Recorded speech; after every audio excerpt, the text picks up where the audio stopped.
their tools as far back as I can remember. Are you delusional? Do you suffer from a mental illness? Do you think you do? No. They are grade A Eastern Oriental superior tools. Their designs, their quality, they date back to the early days of the Zhao dynasty, believe it or not, and it has been rumored that the Pittsburgh brand tools were used to help construct the Great Wall of China. You've just checked out. I consider, does he have a mental illness? Is this a delusional disorder? I recently broke the gold-plated icon ratchet. I was removing a skid steer lug nut. I mean, obviously it wasn't the ratchet's fault. You might find this pretty hard to replace. You're telling me.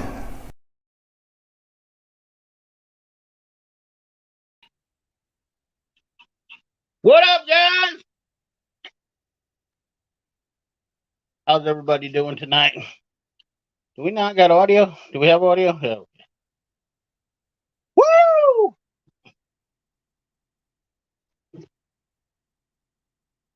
Gotta get this camera set up here, right? What's up, Ben Farms? See who we got in here tonight. Frosty Iceman. I'm a fat guy, plain and simple. The wife don't mind, much neither. Does my cat. No one else's opinion me. I go to the store. I head to the ribeye, mac and cheese section. 40 people in the chat. All right, let's get this sucker rolling. I'm gonna try to catch up here in the comment section. Down here first. So I will add. We got Frosty as our channel member here. We got our channel. We're gonna give our channel members some shout outs real quick. Larry Borgstrom, channel member. 123 Dom Master, channel member.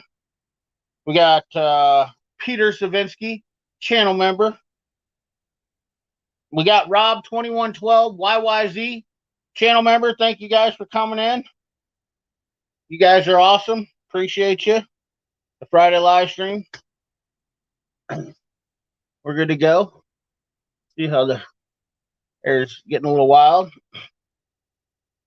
Been a busy week. How you guys been doing? Sorry I took so long. I had to bring packages in off the porch here. I had a bunch of new tools come in here. Stuff that I really had to order for a long time ago, to be honest with you. Because I don't have any money, so I can't be buying them. That's for damn sure. I've been spending too much money on other stuff. Medical stuff. So, how is everyone doing tonight? Are y'all fired up? Let's get fired up in here. We'll get the chat going, and then I'll go through and say hello, everybody. We'll go through and we'll say hello to everybody. We'll get a bunch of people in here. I don't know how long we'll stay on tonight, but we might be on an hour, might not. Interesting. Just got done watching JD Tico's video on my way home. So, yeah. That was nice. JD Tico's got some Japanese tools out. All right, I take your spot up here, buddy.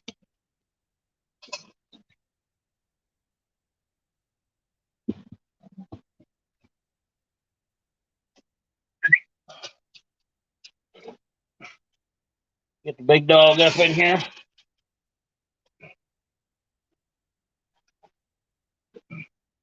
I gotta keep him close by. Here, let me help you up here. Buddy. There you go. Take her easy, little fella. All right. A little off tonight. Been a hell of a week. AgTech 45, channel member. So yeah, we got quite a few channel members in here right away. We got A. Murray, Bruce Algar, Larry Borgstrom, channel member. Did I not say Larry Borgstrom? By golly, Miss Molly. I apologize for that.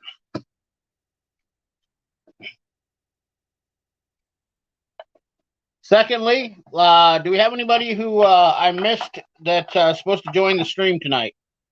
let me know in the comment box if you're supposed to be on the stream tonight, because I will shoot you a link, and you're more than welcome to join me. I don't know that we're going to be on for a long, long time tonight, but we're going to have a good time. That's for sure. I'm looking at some tools that I got here, checking them out for some upcoming videos.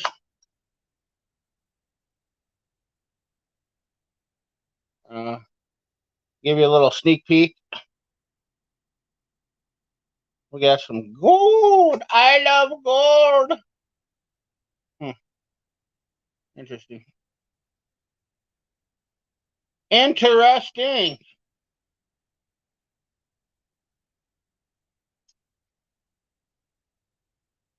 Interesting.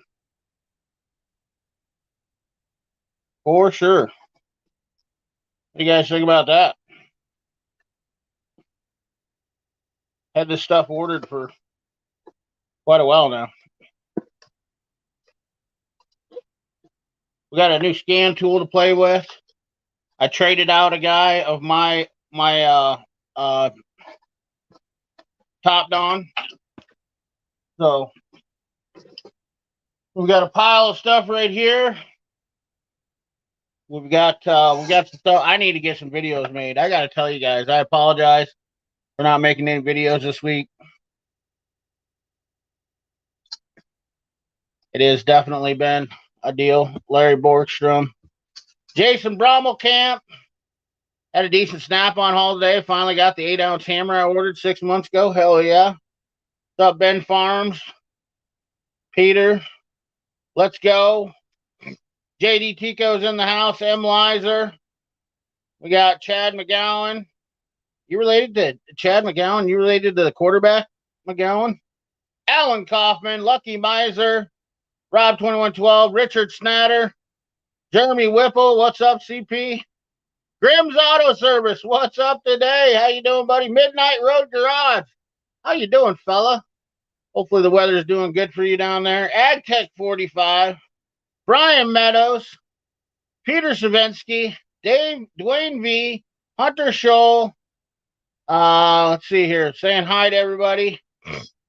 Turtle Poop. What's up, Turtle Poop? How you doing? Morgan Freedom. Morgan Freedom.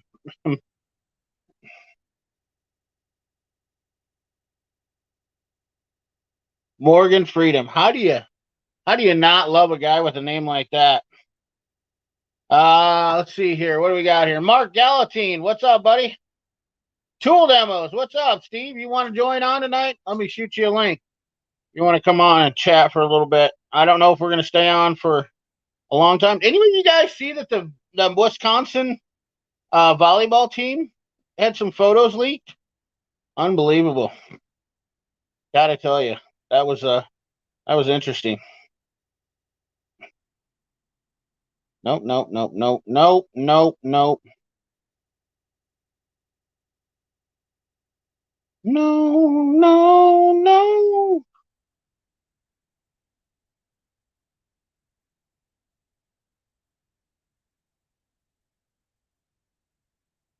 I'm gonna throw some random. We're gonna throw some random invites out.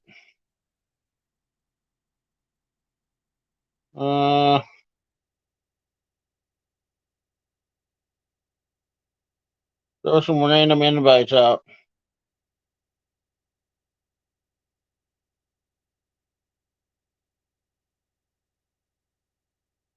Been a nice warm day here.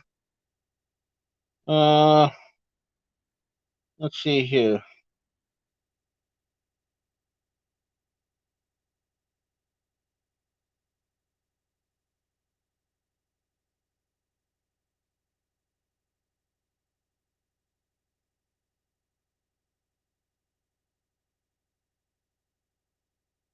We got tool demos. Occupant, channel member, occupants in the house. Scott's Captors, how you doing? Got bigger fish to fry. Tannis Dyer, haven't gotten a snap-on rep in my new dealership, but have a trusty Mac dealer I've dealt with for years. That's awesome. No, sir, not related to any Chad McGowans. Turtle poop, working late at the shop. Well, you know what? That sucks, but it's also awesome. Hey, what's your thoughts on Capri wrenches?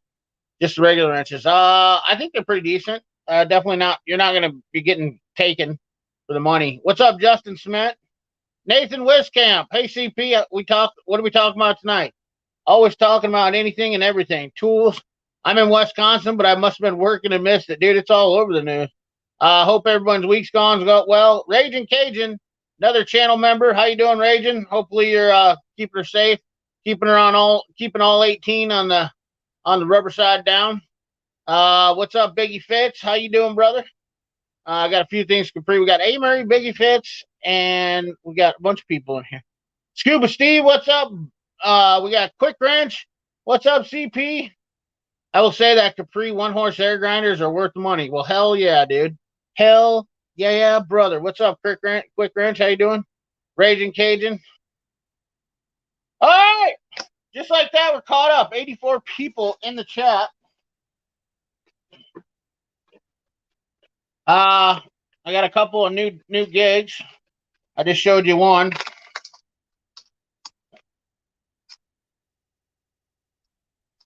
Might have to step away and take a leak here for just a second. Got ourselves a new breaker bar, guys. I got the world's largest breaker bar. World's largest breaker bar. Look at that. The world's largest 1/4-inch breaker bar. Ain't that a cute little devil? Yes, sir. This is these are interesting. So, Tops Tools. Check these bad boys out here. Where are these made? They don't even say. I'll tell you what, Amazon is definitely getting away with murder. I'm assuming these are made in Taiwan. But here's an interesting little ratchet. Bit driver ratchet with a 1/4-inch breaker bar. You know me, I had to have it. I actually saw these here a couple weeks back, and then Doc, of course, showed him right on his video right away, and I was like, I'll be damned. How the hell did he see these? They just popped up, but what a cute little fella. Look at that little guy. We got another one too. I'm gonna do a full video on these. Very interesting. Very, very nice. So I didn't necessarily need this, but interesting enough, this is very cool. We'll talk about them later in a video, though. For now, they're not really discussable.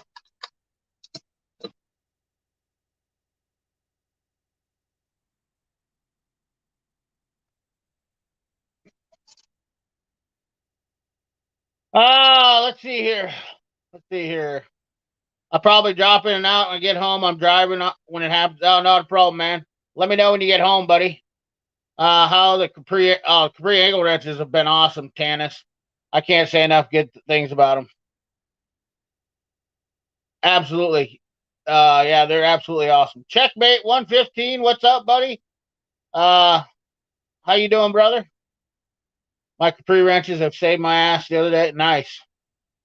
You having company on? Yeah, absolutely. Checkmate. You want to come on? Dude, shoot me an email, or should I send you? Are you on Instagram? Let me know where to get a hold of you. I'd definitely love to have you on, brother. And it'd be a long time. It'd be a dream come true to have you on, as long as you've been around, hanging around my channel. As long as you've been bumming around this joint. Top of the evening, CP. I thought close only counted in ETS and reaction time. Yeah, I guess it does in that too, Donald. It also counts close. It also counts close in backfires.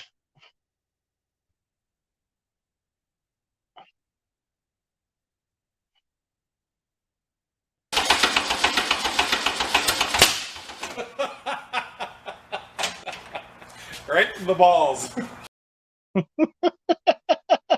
Did you see that? Watch it again real closely.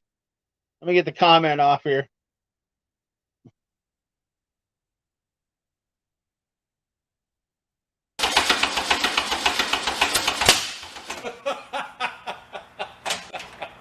Right in the balls.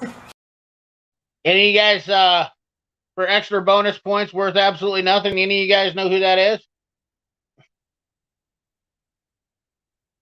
I would buy the Capri wrenches, but they don't get the sizes I want as a set. What sizes you need? You should come hang with me this weekend. My wife is out of town with her sister, so I get to take care of the pets. Nice.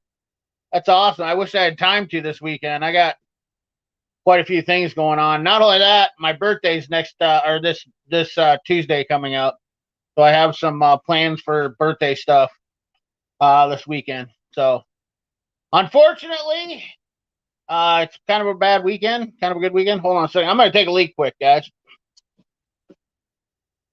I'll be right back. Talk amongst yourself.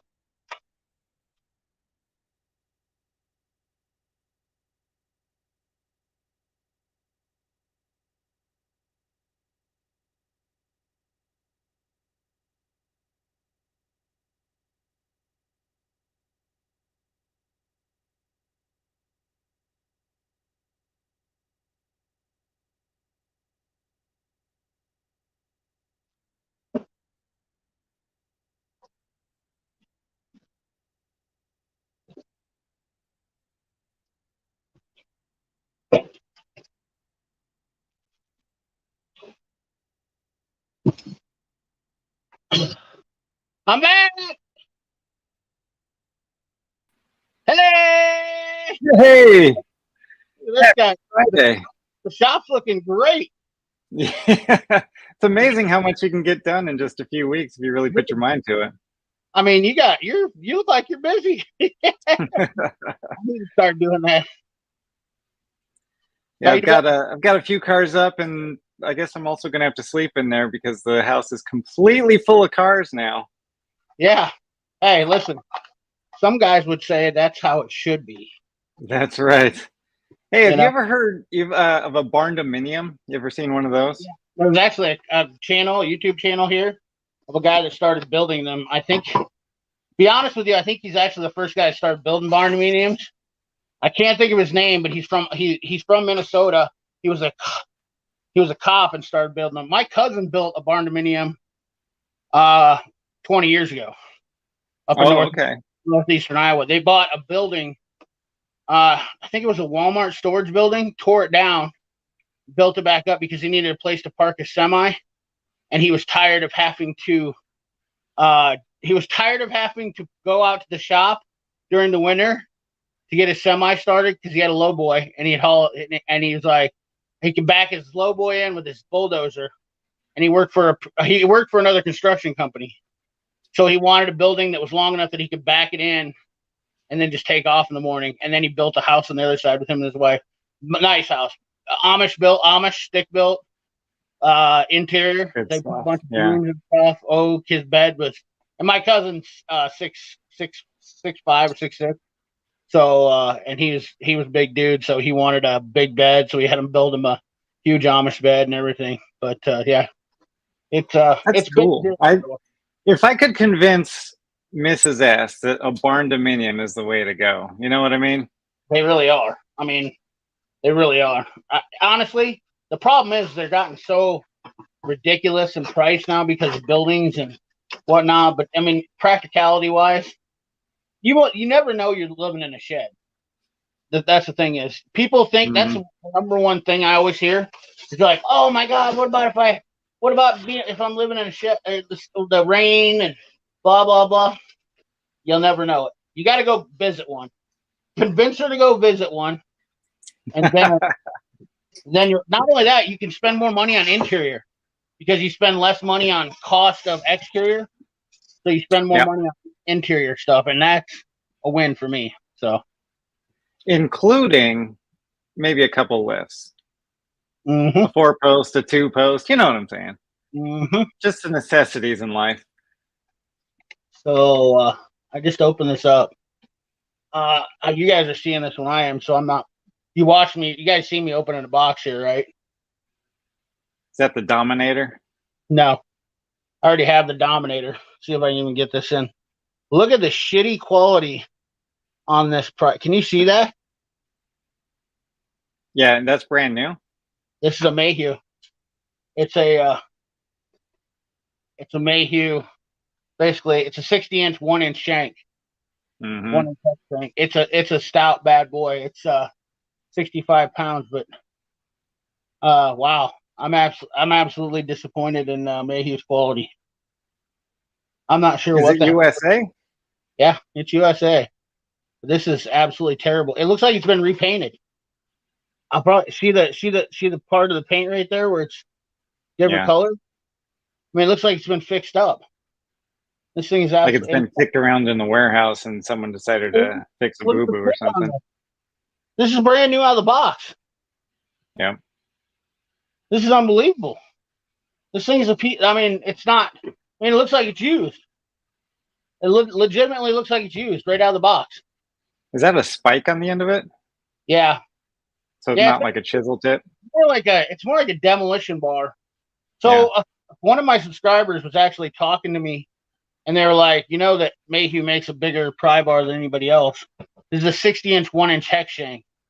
So I thought when I was doing those under control arms using the OTC hook that I have, maybe sometime this might be a little bit nicer. But I got to tell you, I'm going to destroy Mayhew with this video. They're going to hate you for that. Well, I mean, this is going to, I mean, I'm 100%. Mayhew doesn't sponsor me, and I love Mayhew products, but people talk about Snap-on and everything else. It just goes to show you right now that the quality is dysfunctional in everything right now. I'm not going to destroy Mayhew. I'm just going to. It's definitely going to be. It's definitely going to be interesting. When people see this video, they're going to be like, "Holy shit, this thing!" You guys see me on the live stream. This is why I opened it up. Because the end, I already noticed the end was poking out of the box, but this end was wrapped and stuffed in the box, and there was no problems with it. But it is. I mean, this thing looks beat up. This thing's more beat up than the girl that used to go to prom 3 times a year. You know what I mean? Like this thing is a pile of garbage. That's pretty disappointing, but I'm wondering if they're having the same problems as everyone else. Just you can't find people that'll actually show up for work. Can't find people that'll show up for work. But even the worst part is, my buddy told me he's a production manager at one of the companies here in Des Moines that does injection molding, and he says you can't even find people that want to pay attention to quality control. So nope. I see the comments going up, so people have shared this out. They're like, dude, check this out. CP just opened up a Mayhew pry bar, and it's a pile of garbage. I haven't even caught up to the comments here. So good to have you on here tonight, Steve. You made my night. You made my night better already. I'm gonna tell you that much. Thanks. Yeah, it's good to be here. I had a long week. I've been working 12-hour days, so this is cool to come in, chill out a little bit, talk about some. Well, I was gonna say tools, but I guess it's crappy tools tonight. Yeah, well, that definitely changed the dynamic of it. What's up, JD Tico? Just ordered a full set of Capris.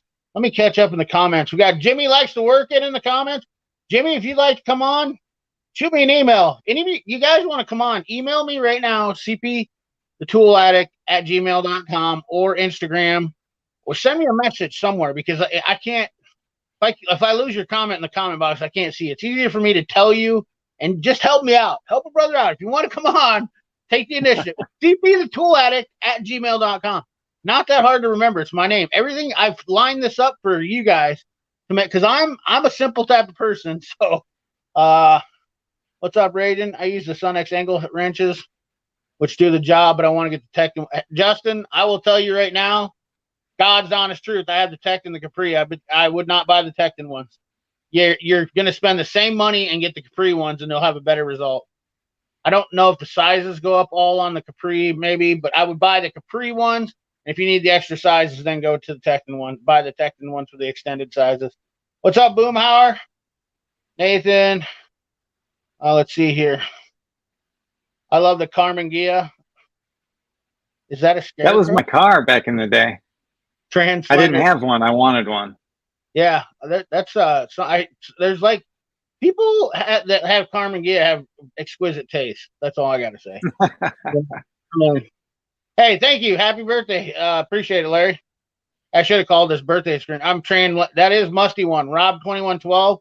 You win nothing but a lot of moral happiness to know that you did that. Yeah, thank you, man. Happy birthday. Thank you. Yeah, my birthday is this Tuesday, so I'm going to be 23. So, wow. So you can legally drink now. Yeah, I can legally drink now. You can drink, you can vote, you can do it all now. Actually, I do have some whiskey here. I might have a little sip tonight, and I have enough that I won't get drunk, but it'll be it'll nice to take the edge off. And All I'm right, so happy. what's your brand? Turning 21. Happy birthday, man. Yeah.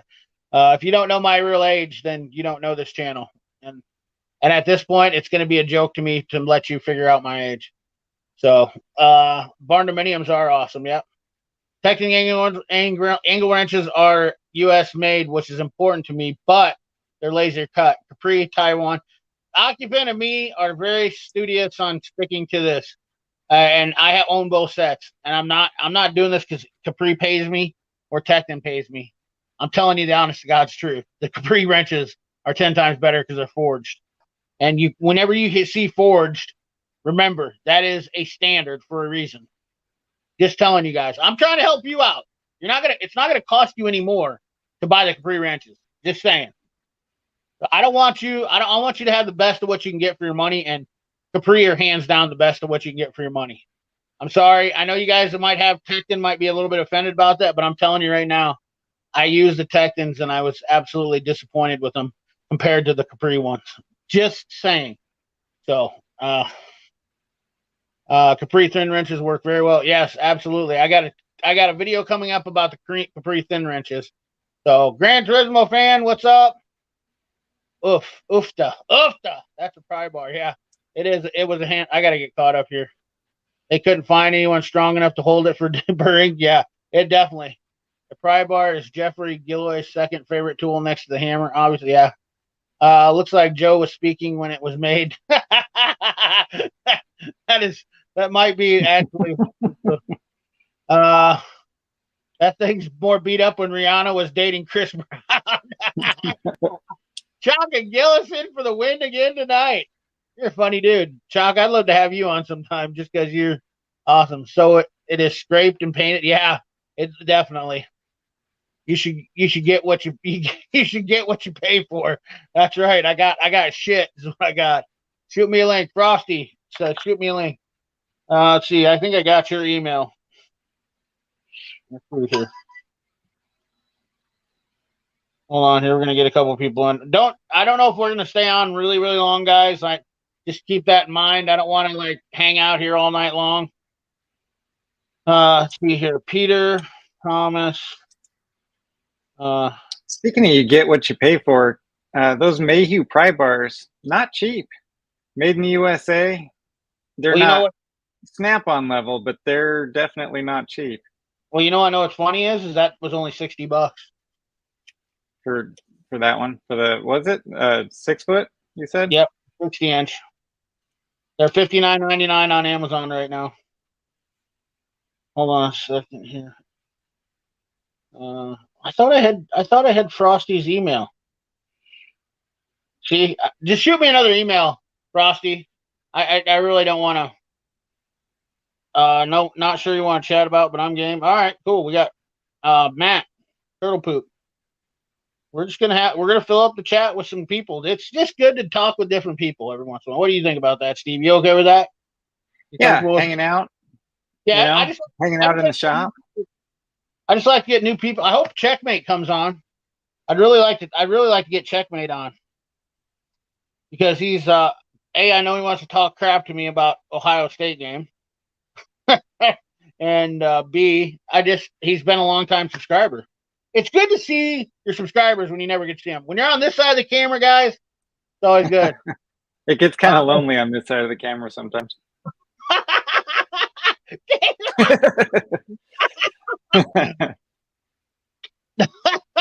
Maybe that was Kim Kardashian used it. How do you see everybody else? Yeah, Mayhew is one of many who import materials and forges molds them here. Yeah, so I'm told. So not U.S. steel then. Well, that's actually not. Nobody has proof of that. So Snap-on uses virgin U.S. steel. Mayhew has been accused of buying the cheapest steel and using because they have the forging plant. So it's been allegedly, which I don't know. Yeah, thank you, Tim Windsor. I appreciate that. Tanis CP has a compared the two. Yeah, absolutely. Thank you, Tanis. You're 100% right. Yeah, absolutely. Thank you, Dave. I appreciate it. You want a great American made wrecking bar? Don't buy a Mayhew. I know of one that's badass. Well, spit it out. Don't keep it a secret. Right. You're trying to put a cliffhanger out on us. Take that clip, CP. I will. I'll take a sip. Woodford. Oh my God, dude. I would love to have some Woodford. Man, don't even. Or let's get Matt in here. If we can. It was a joke. Okay. Did I miss it? Larnacy, Jack Daniel single Ovaltine. What's up, Matt? What's up, man? How you doing? Good. Oh, you really are at the shop. I'm at the shop. Yeah. Yep. I'm waiting on the wifey to come up here. So, dude, it's good to have you on, man. I trust me. Like I said, I always love having people come on the channel. How's the truck coming along? Midnight Garage. The truck's coming along about as good as a lot of things are in my life. I've had dog problems and I've had work, and life happens. Okay, yeah. That's all I can say. I know I'm not. I'm just not good at getting anything done I want to. One man with too many things going on is what it is. I bought a truck with a lot of ambition and not a lot of time. That's my biggest problem. The truck's got character. Yeah, and it's not going anywhere. Trust me. If so, it's never going to get sold. I mean, there's three things in this world. I think I've said this before that aren't going anywhere. My dog, unless God takes him. My guns, unless they pry them out of my cold dead hands, and my truck, my 65 Chevy truck. They can have them all. That sounds like a country song. I voted for Waddell and Jennings, so don't blame me. Yeah. Hey, how's Henry right now?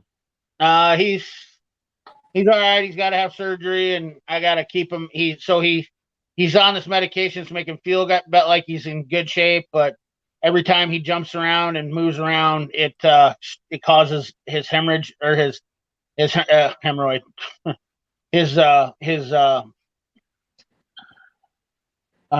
the hernia to rupture more, and then he gets more bleeding, and it's pain in the ass. It's a $9,000 debt that I gotta pay. I can't, Yeah. so, and I gotta wait till they can get him in to get surgery.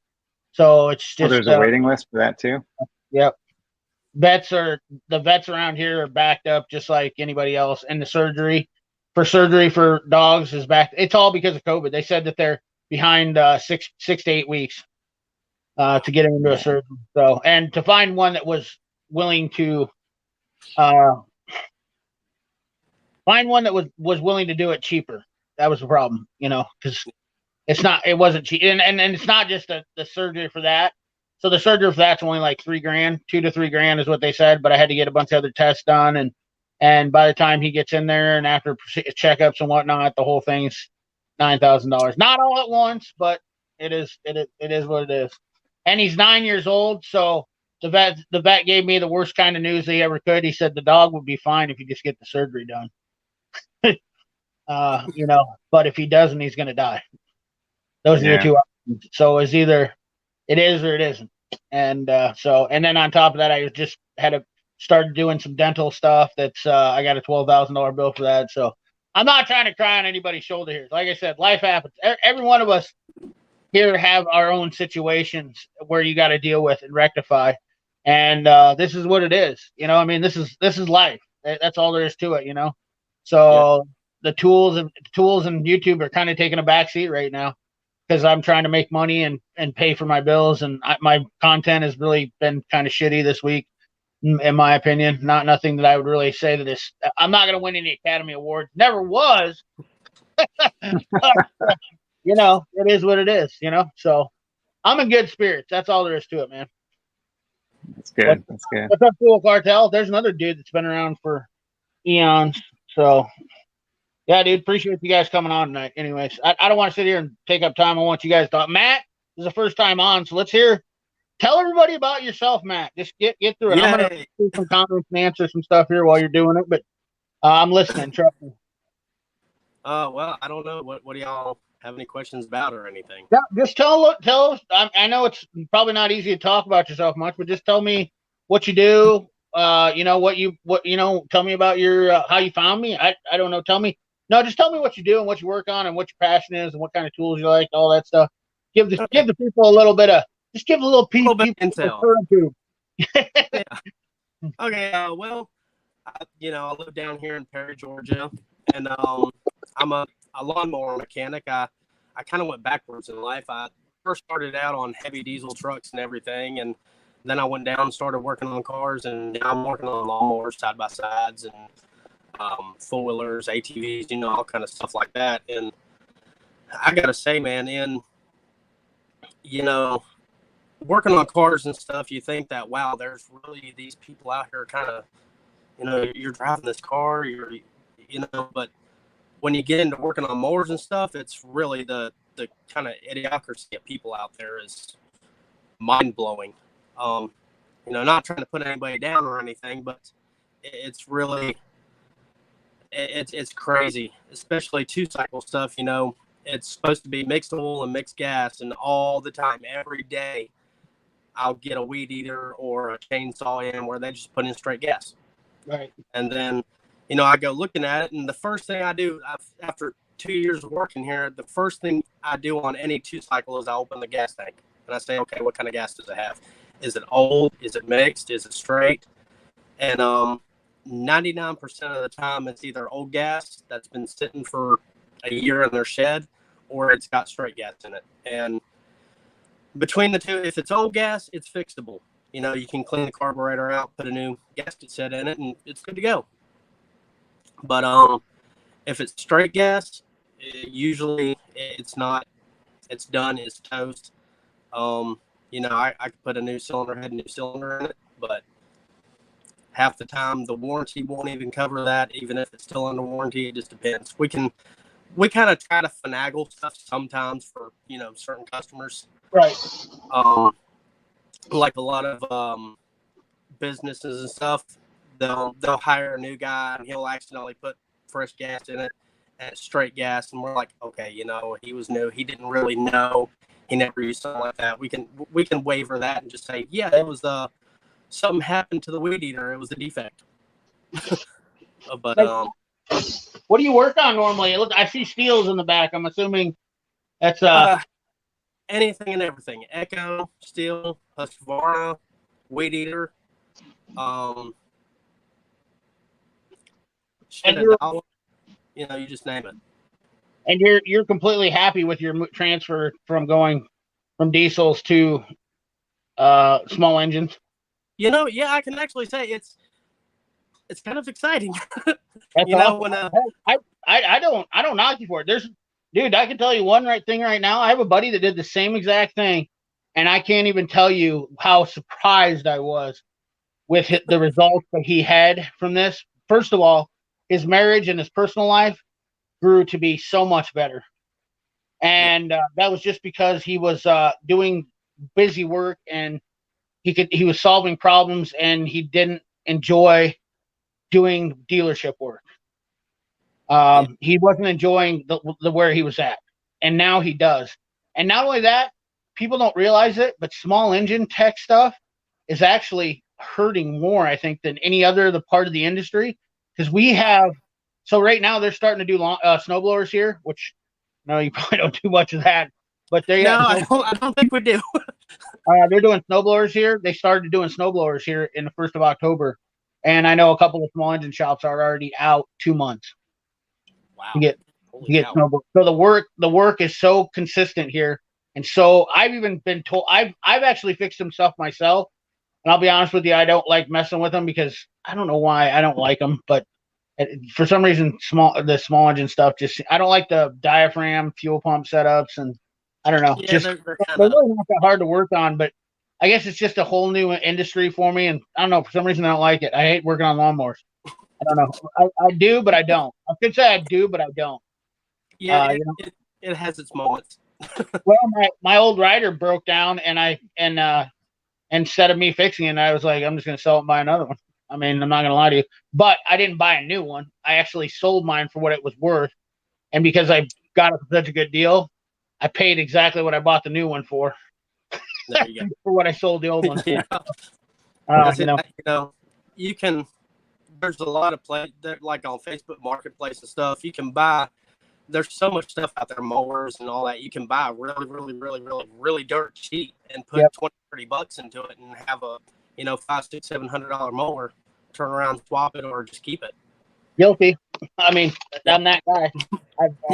I've done a few. Especially I found some stuff on the side of the road.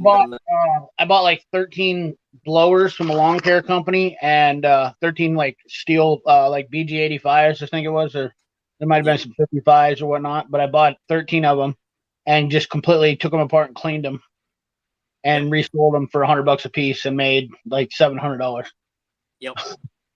And I probably should have done a video on that stuff, but I don't know, man. I'm not really big on making videos of repair work. I'll be honest with you. I get enough comments from tools that the mere thought of listening to the armchair quarterback telling me I'm doing something wrong, when quite frankly I don't really care.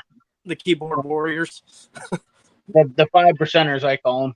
It's always that, oh, you shouldn't have done that, blah blah blah. Shut up. Okay. First of all, you ain't fixing nothing. Most of the time, That's 5%. I'm just being serious because respectable people in this world, don't usually comment. I'll be honest with you. Like the majority of the guys that really watch you on YouTube don't comment, which I'm not saying is a good thing.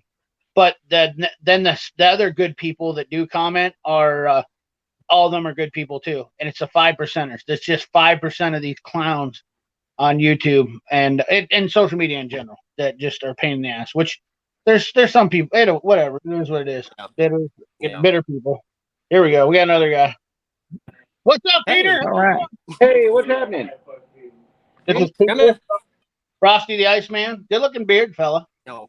Hold on one second. I'll be right back. Sounds good. We got Peter. Let me catch up in the chat here really quick.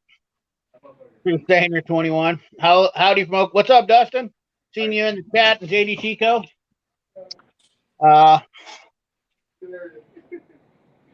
Let's see here. We got Luke Krakowski. Scrape the pry bar or anything. I'm still stuck clear back. I apologize. What's up, Bad Tree Productions, Iowa fella?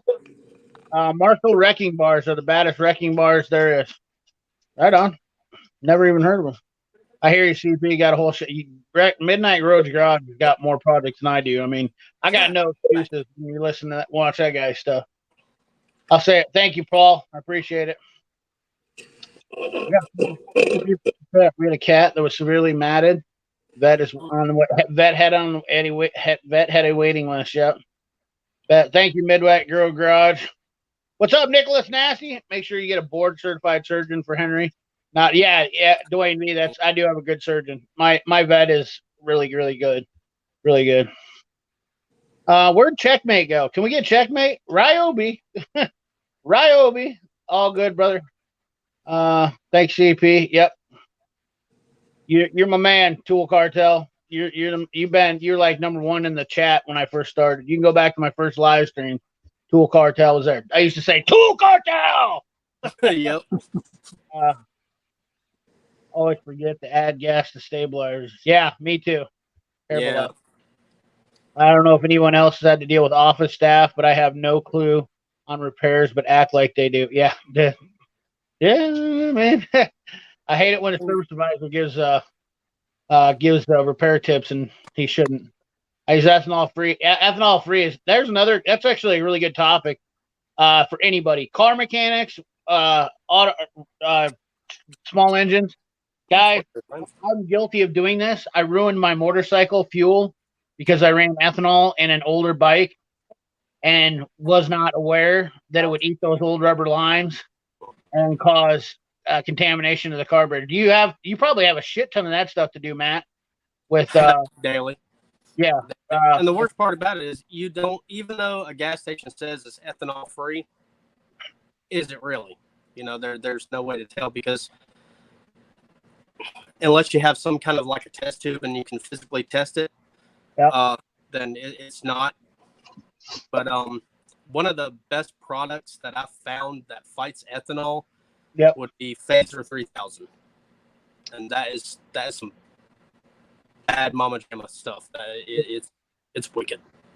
So it takes that. So you use that to clean out the fuel system. No, you just add it to your fuel, kind of like Stable, but it's like Stable on steroids. Okay, so does Stable do a good job? Because I got you on here now, I'm going to definitely hit you with it. Yeah, actually, it does. It really, really does. I highly recommend it. You know, if you can't find Phaser, use Stable. If you can find Phaser, use that instead of Stable. Okay, so my opinion. So if I buy something and somebody's been using ethanol, just immediately hit that with Phaser, and that will help break up those deposits from the ethanol. Yeah, that's awesome. And so what Phaser does, it's I forget the term, but it deletes the separation, the phase separation, or some weird term, but it works. I don't know how, but it's like voodoo juju in a jar. Dude, I love it. This is good information. So we got Peter on here. We're going to give him the floor for real quick, but just for a quick word from our sponsor.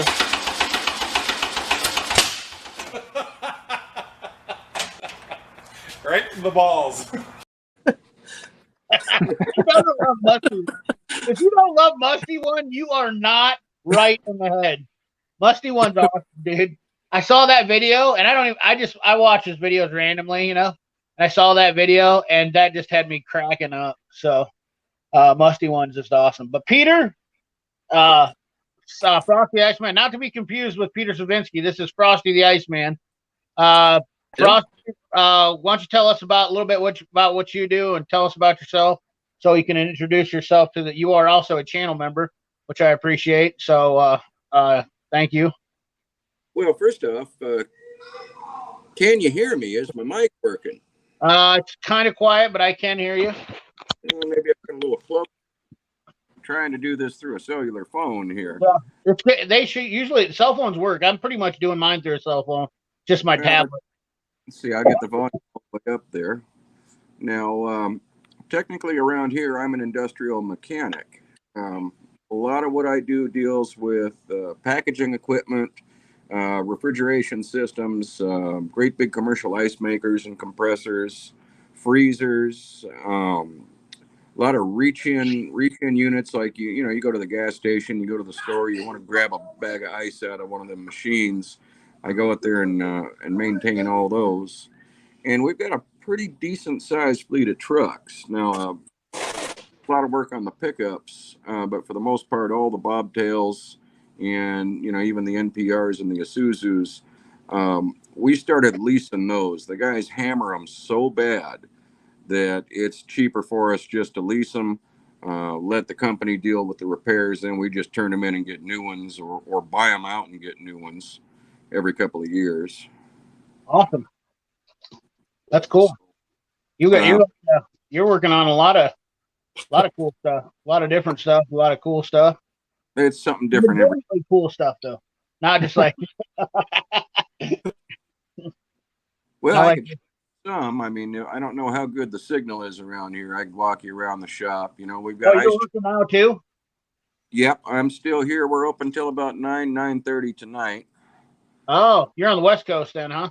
Yeah, well, we're in California, and in the ice business, you get a lot of restaurants and bars that'll call real late.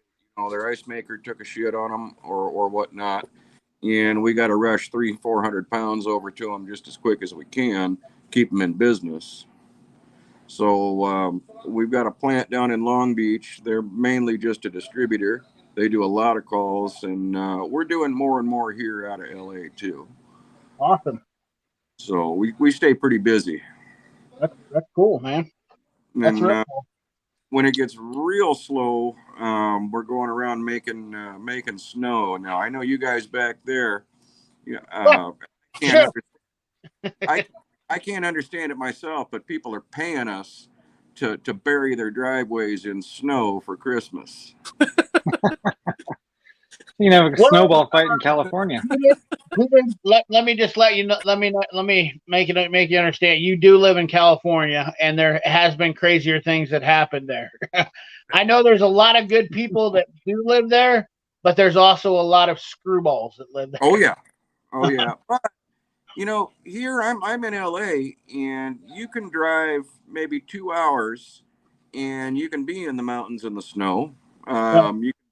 You can drive up, just south of the capital, and you're in deep farm country.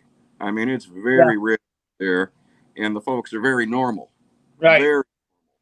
Then you get into the highly concentrated areas, and it just, yeah. I love how you call farming people normal, because I'm not sure they're normal anymore neither. I mean, like, is you farming marijuana, or are you talking about farming the actual crops of? I had a guy that I ran into at the gas station the other day from California, and he goes, "Man, you guys got a different farming community than us." And I said, "Oh yeah." I said, "What do you farm?" He goes, "Oh, I farm out in California." I was like, "What do you farm?" He goes, "I grow pot." I'm like, "No shit, you got a different culture than us. Well, you're growing doobies, bro." That's probably in a rental house or something he's doing without the owner knowing, Yeah, it was just. Well, he actually had he actually wasn't. He didn't appear to be very broke, but he was also driving a brand new truck and wearing really nice clothes, and I was like, yeah, I was like, this isn't. We don't farmers around here don't really care about being dressed up, like when they're like we don't worry about what we're wearing. We wear work clothes all the time, basically, essentially, unless we're going to go somewhere nice.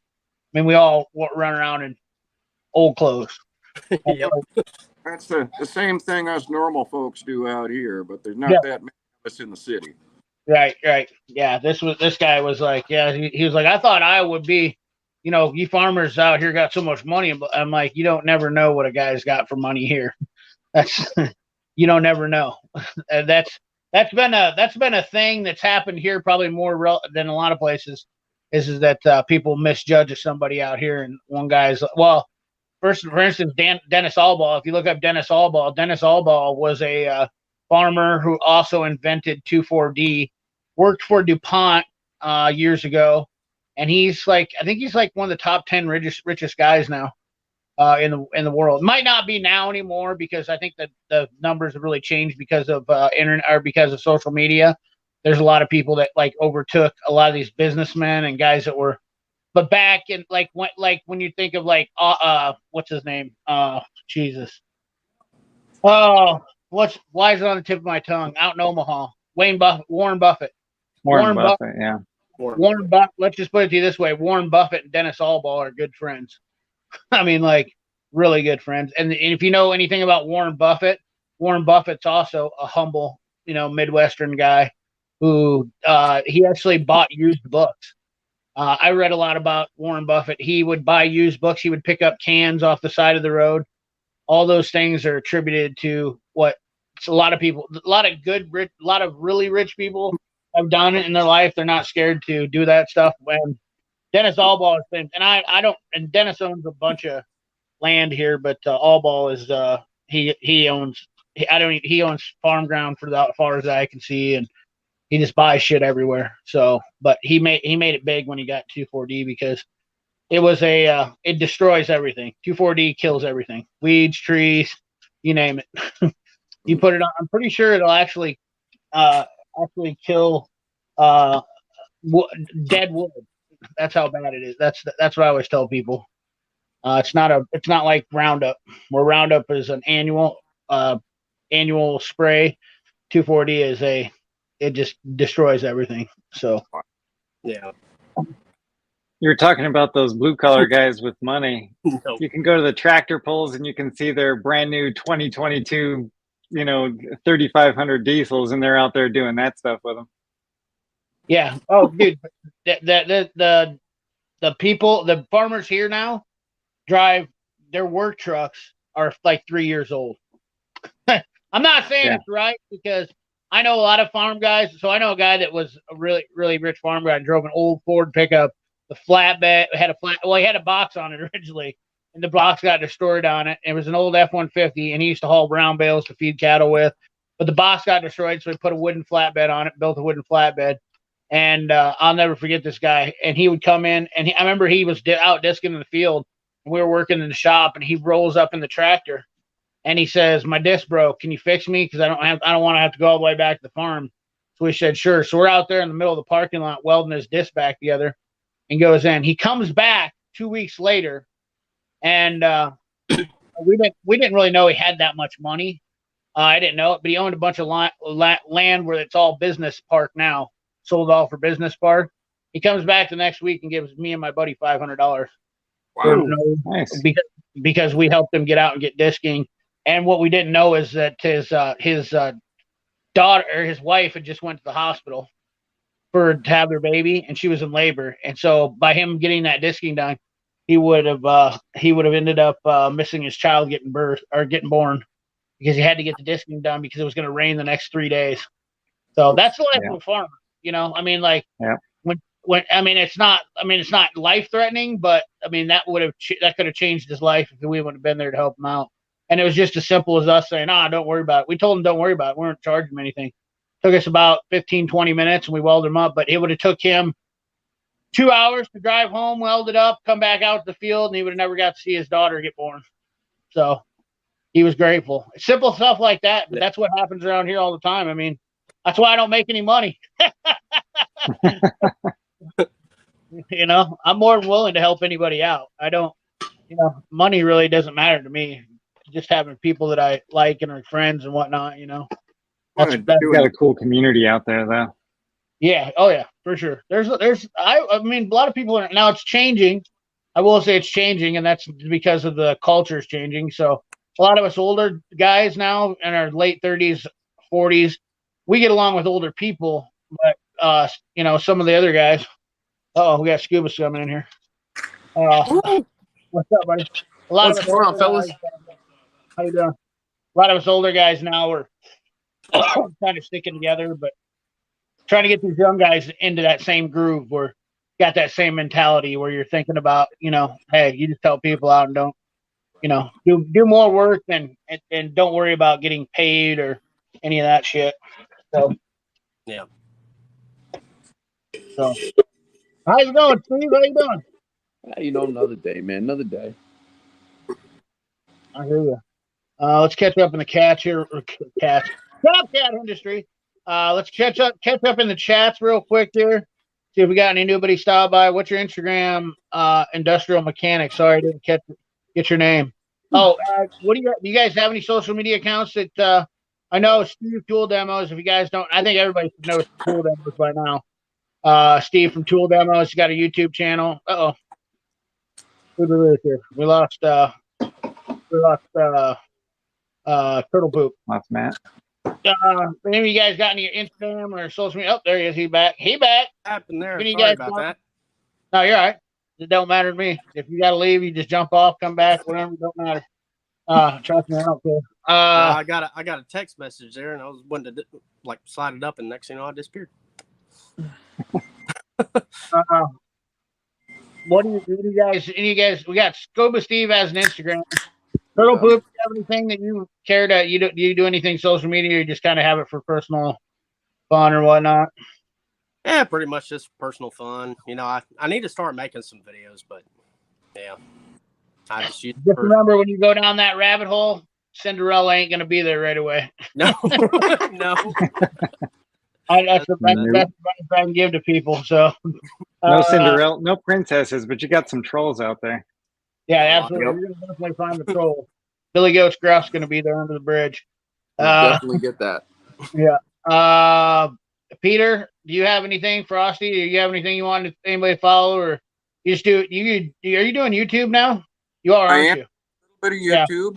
Yeah. I have a few videos up. I just did one on some tools. I put some race car content on there. We race front engine dragsters, nostalgia cars. Oh yeah. And we do some stuff like that. We're not at the big one out here this weekend.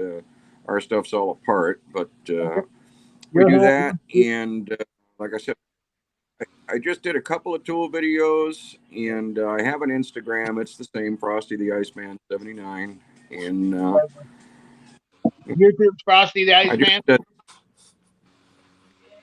just doubled my subscribers this week. Huh? All right. My subscribers doubled this week. I've got 60. Yeah. So it's slow. I know I keep looking off here to the side, but my wife is over here taunting me.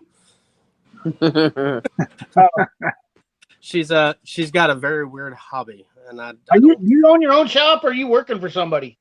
I work for somebody. Oh, okay, gotcha. Yeah, but I basically I got keys and I just come in and go as a please or whatever. Oh yeah, dude. That's even better. That's awesome right there. Oh. Farm wheat field around here. Lots of canola cows. Lots of cows. Everything is better with some cows. Absolutely. What do you think of the Harbor Freight 3-ton jack? Good jack. It's on sale. It's good jack. Everybody, people have used it. I don't. It's not even like that's like such an old topic. I got one at the house. It ain't too bad. Yeah. We got cats in the screens. Usually when people ask me that question, it's because they're trying to troll me. Yeah, you can't come over here. He has a cat. I kiss. Hey, you guys want to hear a good joke? You guys want to hear? Hey, how you doing, Mrs. I don't want to call you Mrs. Turtle Poop. That sounds like a. That sounds bad, but thanks for coming on. You're only on with 13,000 subscribers. Yeah. Mrs. Turtle Poop is now how she's going to be known. While we're on the subject, how did you come up with the name Turtle Poop? That was my nickname in high school, and it kind of just stuck. I have no idea. I have no idea. Somebody just called me, "Hey, you're Turtle Poop." I was like, "Okay." And ever since then, it's just been Turtle Poop. Yeah, that's I you know what? I got a weird nickname too. I don't think I've ever shared it with anybody. Several of my good friends used to call me this, and probably nobody will be able to figure out why. But I guess since we're going into nickname stories, we can all share around nickname stories. So when I was in when I graduated from high school, I got the nickname Biscuits. and normal people probably think because I like biscuits and gravy, big guy, but that's actually not the fact.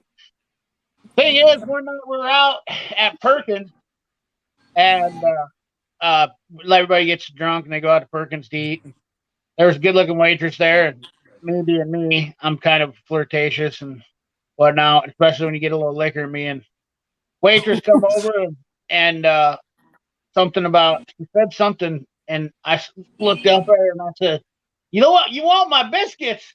And I was like, "Well, here, let me take it down here."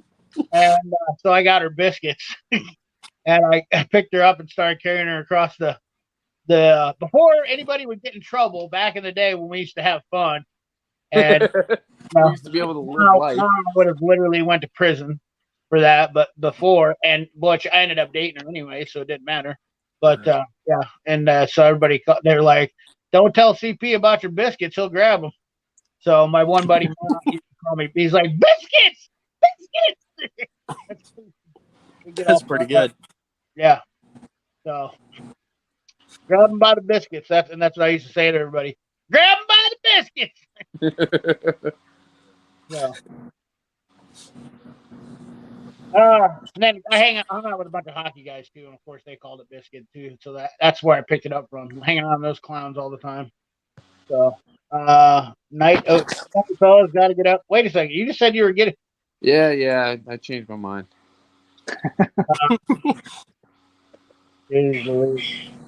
I'm chilling with the newborn tonight. I'm hoping to get on live. Oh, next Friday, absolutely, checkmate for sure. My great grandfather was a farmer. He overalls, church, had plenty of money. Absolutely, dude. I know a guy that wore overalls and kept 10 grand in his front pocket all the time. Wow. Have a good night, Joe. I mean, I grew up around guys like that. Cash used to be, when I grew up, that's how everything was. You know, we would go to the auctions on the weekends, and guys always wanted to have a couple $1,000s on them. Buying tractors. I mean, that was just how life was. Now, you can't even. Who was it that told me the other day something about this banking bullshit that's going on? A guy went in to go get money out of the bank, and he had to write something about taking his own money out of the bank, about taking a couple grand out of the bank. I saw, maybe it was a video I watched, and I go, "You got to be shitting me." And it's because the government's really trying to control your cash flow. Yep. They really are. They And hate cash. Yeah. they're trying to. This whole debit card thing was a system. Well, they keep giving it away to everybody else. Well, Yeah, true. By the plane load. The government doesn't like competition, fellas. You know, that's the one thing about it is don't matter what side of the volleyball net you're on. They don't like competition. And if they can steal it, but you can't. Hypocrites will always do to you what they are doing.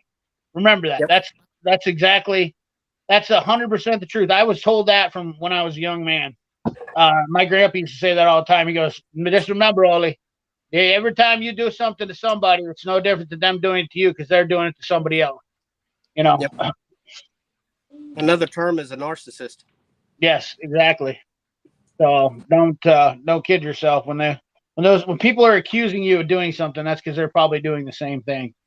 Yep. You know, I remember cheating. I remember that was a big one. My buddy used to say that all the time. He goes, "I don't ever accuse my girlfriend of cheating because I don't ever want her to think that I'm doing it to her."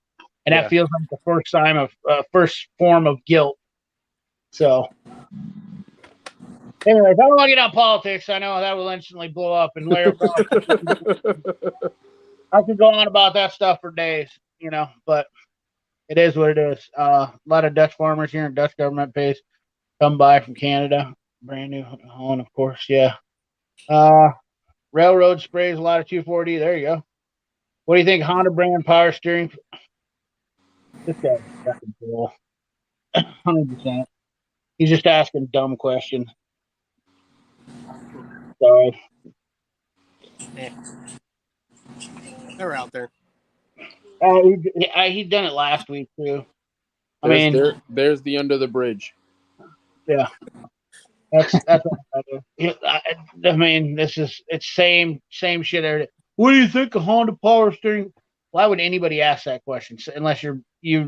I mean, you guys agree with that? If somebody's asking that kind of question, there's First off, it's hey, Honda, Steve, you know? Steve, I gotta say, man, you got the shop set up real fast. Yeah, you like that? It's like an overnight. We still have our Christmas stuff packed, but the shop, it's looking all right.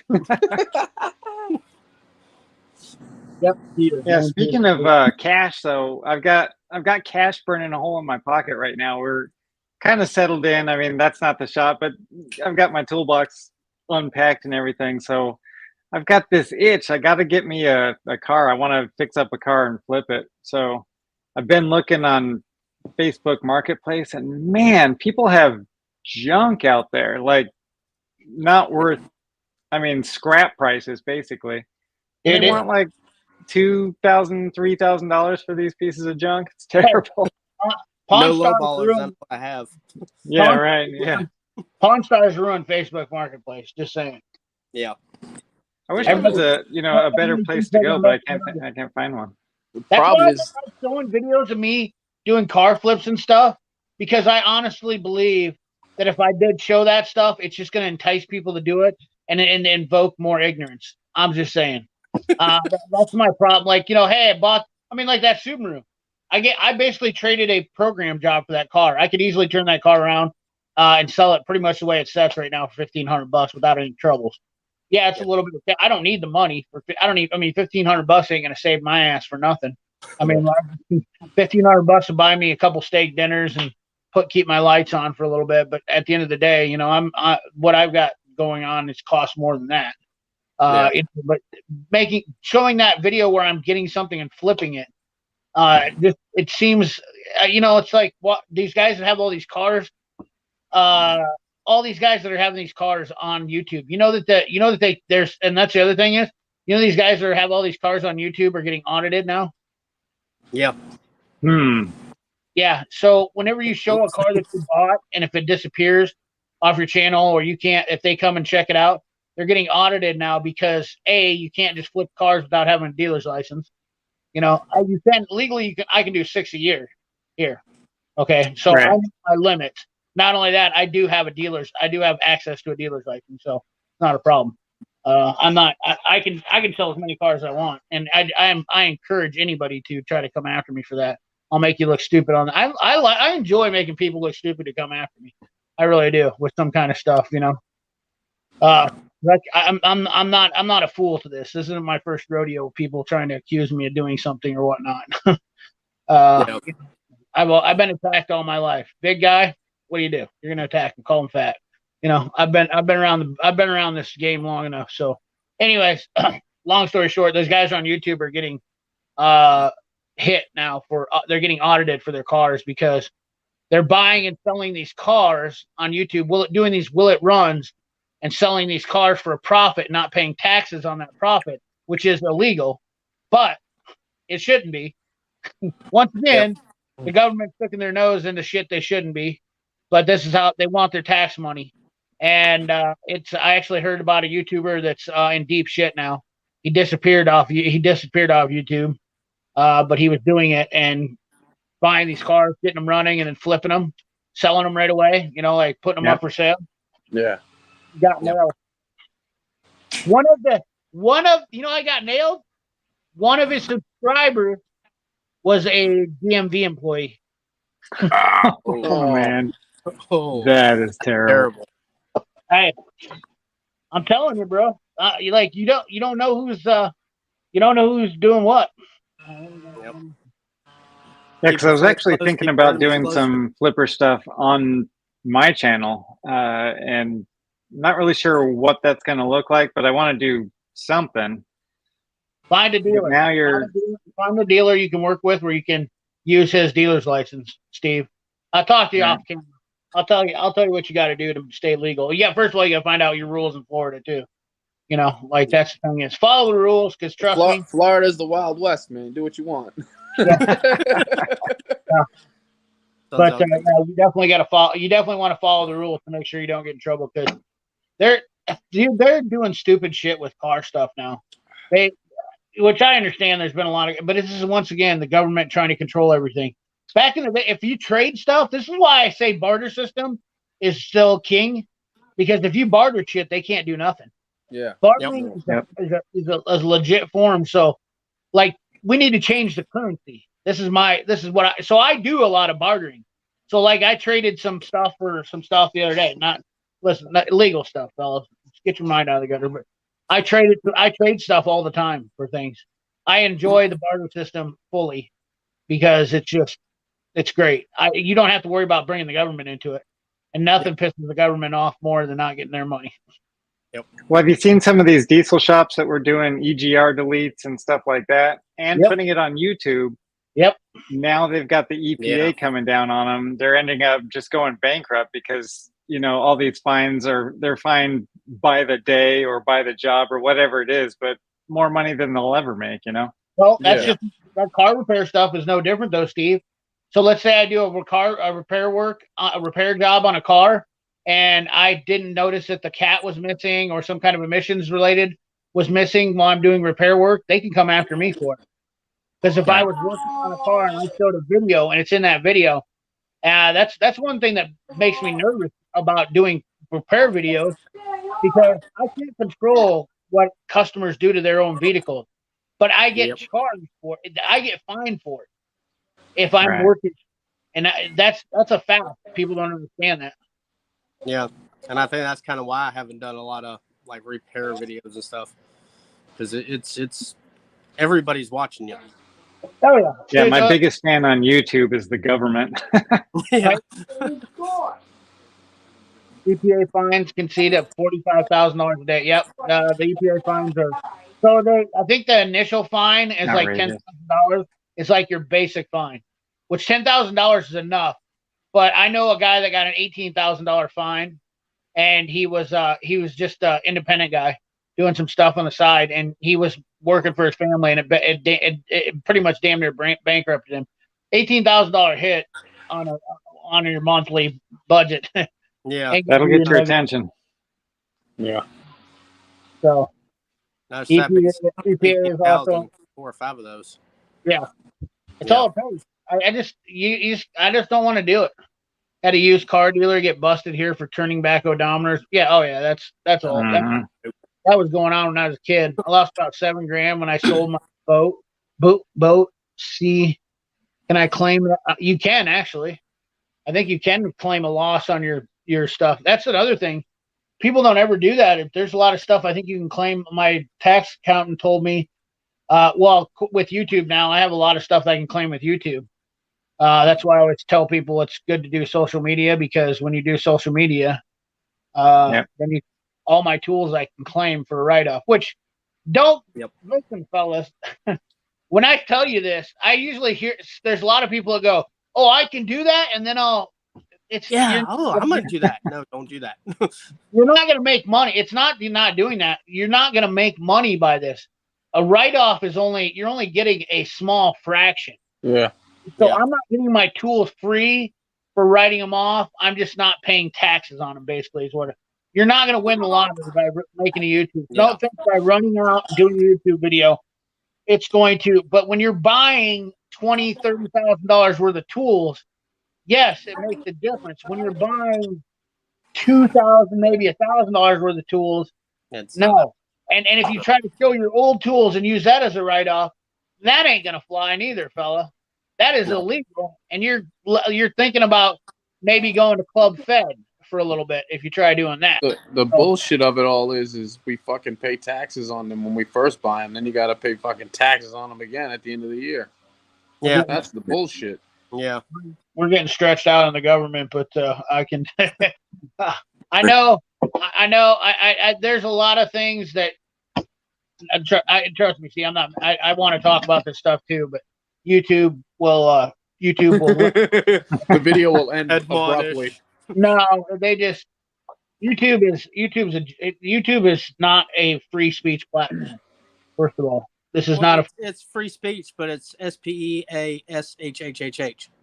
It's speech. Yeah. There's this is not a free speech platform. There's a lot of things I would love to help people on, and there's a lot of people on YouTube that would love to help people learn more about stuff. But unfortunately, in order to, I have to accept what I can accept. It's a give and take. This is like your wife, okay? Okay, when you love her to death, but when she's pissed off, those are the things you don't want to deal with, and that's what I don't want to deal with YouTube. Okay, that's all there is to it. Simple. Well, you don't want to make yourself liable for anything either. Yeah, I know, it's pain in the ass. It really is. See this shit. If it was me, if I didn't have to worry about any repercussions or whatnot. What a life! What a life! Look at this guy. Yeah, he's living his best life there. Oh, yeah. No worries. Not worrying about the EPA. Not worrying about YouTube. Not worrying about taxes. When you're in a business, you're worried about all this shit. You learn all this, you get into a business. This is what sucks about life. If you want to open your own business, you want to become your own shop owner, remember, all of this luxury comes with it, ladies and gentlemen. Yeah. You got to worry about EPA, taxes. And the glamour of owning your own business and working for yourself is not, I mean, it is not, there's good points, but it ain't more, it isn't, you're not going to get less work. Right, Steve? I tell you, no, definitely not. And in the last 6 months, I've lost like fucking 20 pounds. Yeah. Just from stress. Just, you know. Yeah. Yeah, your stress goes up. That is I got plenty of work, but with that comes all the other shit. You know, I have the opposite problem though. I wish I could lose weight when I get stressed out, but I end up putting the feed bag on more. The more I get stressed out, that's why.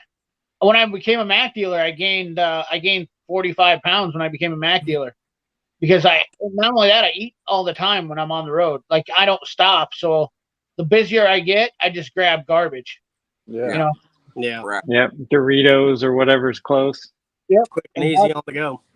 Yeah, because I don't want to mess around waiting, and then I go to sleep, and I go to sleep usually on a full stomach, and I got lots of issues. I'm not in case you guys haven't figured it out yet, I ain't perfect. I don't think any of us are. No, Nope. I don't try to be it either. What's up, Blake's Restoration? How you doing, brother? Howdy, Blake. What's going on, chef? Trying to stay afloat. Yeah, looks like Biden gets all the IRS agents he wants. Yeah, he does. And listen, the best job you can ever have in this country is getting into politics. Be honest with you, they won't touch you when you're one of them. Yeah. Because then you never have to put your hands in your own pocket. Yeah, exactly. Exactly. There you go. There you go, Matt. Yeah. So I messed up. I should have been a politician. I actually have been thinking about career choices that I should have taken. If you guys had an option, would you still pick the career path that you're at right now, or would you change? I'll start with you, Tool Demo Steve.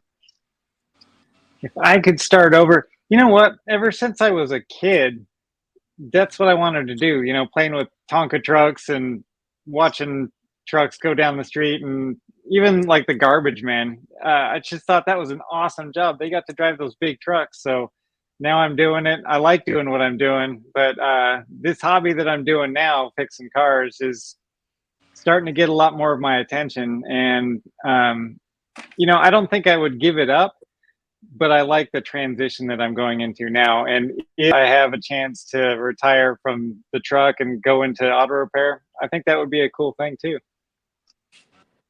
What about you, Peter? Oh, I think I'd have gotten into this business earlier if I had it to do all over it. That's good. You know, I went through working in a machine shop. I did all those damn ASE tests and certifications, and it netted nothing. You know, but I did transmissions. I did a lot of German transmissions. I did general repair. I did that for a long time, and I kind of found my niche here. You know, that's awesome. That's actually really cool to hear that. Yeah. I enjoy hearing somebody say that they're happy with what they're doing. That's generally awesome. It pays the bills. You know, I get to see the tool guy every week. I see it. That is fantastic. There is times where I really love my job and was like, wouldn't want it any other way, but I don't genuinely feel strongly enough about it right now. But what about you, buddy?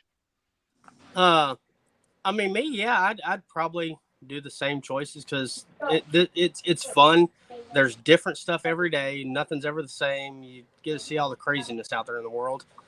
I mean, if I could, probably the only thing I would do is I'd become a plumber, because at least that way I'm getting paid to put my hands in someone else's shit. Other than that, I'd stay right where I am. My buddy's a plumber and he's making 150 grand this year. Oh, wow. And they're actually, I went on, I went on this tangent before about people going to college. You're an idiot if you're going to college now. I just don't. Yeah. I don't honestly can't see how anybody could actually challenge you to, like, I know electricians, plumbers. I'm not saying an auto mechanic, but I do know auto mechanics that are making. Hey, what's up, buddy? Little Steve, little Scuba Steve. This is Ethan. Little Scuba. Say hi, bud. Hi. He wanted to say hi. What's up, Ethan? You're a star. Good. You're a star, buddy. Your dad's a hero. I don't know about that, but Yeah, your dad's a hero. Every day he saves Your dad's somebody. awesome, and he's not a garbage man. Yeah. I used to be a garbage man. You used to be. See, that was the dream job. For 2 years, I was a garbage man on the back of the truck. Uh-huh. So you were, do they call that pitcher? When you're tossing we were just fucking on the back of the truck. That's what we called just the guy on the back. Yeah. What about you? So if you were a garbage man, I didn't mean, Matt, were you done? I don't want to cut you off because you were going on. I was pretty good. I'm just I'd stay where I was. It makes sense. Steve, what about you? Would you, if you had a chance, would you continue doing what you're doing right now, or is it if you had a chance to start over? What career would you pick, or are you happy with what you're doing right now? I would have probably taken more attention towards my schooling and sporting when I was younger, because I was a really decent basketball player when I was younger, and I just fucked off and didn't do anything. But if that didn't work out, I probably would have gravitated towards cars regardless. Because whatever job whatever I was doing, I was always like, if something broke, I was trying to fix it. So you actually wished you would have put more more effort into your just athletics. Athletics and like my schoolwork in high school, like in junior high school, I just fucked off all the time, and I was just trying to figure out a way to make money and run around and work, and like I would cut school to go to work. I did that. Yeah. So that's exactly what I would do. I would cut school to go to work. There you go. So you guys had some really surprising and awesome answers. So I think you'll be surprised at my answer, maybe. So I actually wanted to be a farmer growing up. That's my dream was to be a farmer. I still have a passion for farming. I still look at tractors and see guys out in the fields, and I still have that in my heart. My family is a farm 100%. My grandparents came from Norway, farmers. We still have farmland from my family, distant family in Norway. Still have with my mom's family's name is still on the family farm in Norway. Brick. They got the concrete or the rock fences and everything over there. My grandpa's actually been there before he passed away. So someday that's my dream to go visit that. But that was my dream. And then I also like tinkering on stuff. Obviously, growing up on the farm, that's kind of part of the thing. But my dream was to become a farmer, and I would have absolutely done that. Had the opportunity to, but decided it wasn't enough money because all my family talked me out of it. If I had a chance right now, I might go into either some sort of military spec ops or possibly CIA or any type of. I wished I would have gotten deeper into that, to be honest with you, because I'm deeply passionate about helping people, and like I don't like people seeing wronged and whatnot, but that is there's so many people out there that are doing so many bad things and stuff. I would have liked to be a part of that type of. I know it's like a tough career, but I don't have any kids and family, so I don't ever think about that stuff. So that's why recently I've been thinking, man, I wished I would have become if I would have known that I wasn't going to have any kids or whatnot, it'd been a perfect job to be a CIA agent because of the stuff that they get involved in. I'm not huge into the spy type life or whatnot, but it is interesting to me, and I do read a lot of books about that type of stuff, and kind of kind of one of those things. So I don't know if that's surprising. Tom Clancy was my author. I think he was awesome. Mm-hmm. Funny you say that. Tom Clancy, Taylor Sheridan is he is quite the screenplay writer, but he has a couple books. I don't know if you've ever read any of his stuff, but Taylor Sheridan is actually he has a very good mind to write stuff that's very interesting like that. So yeah, Tom Clancy. I actually grew up on Hardy Boys. Yep. I read almost every Hardy Boys book ever.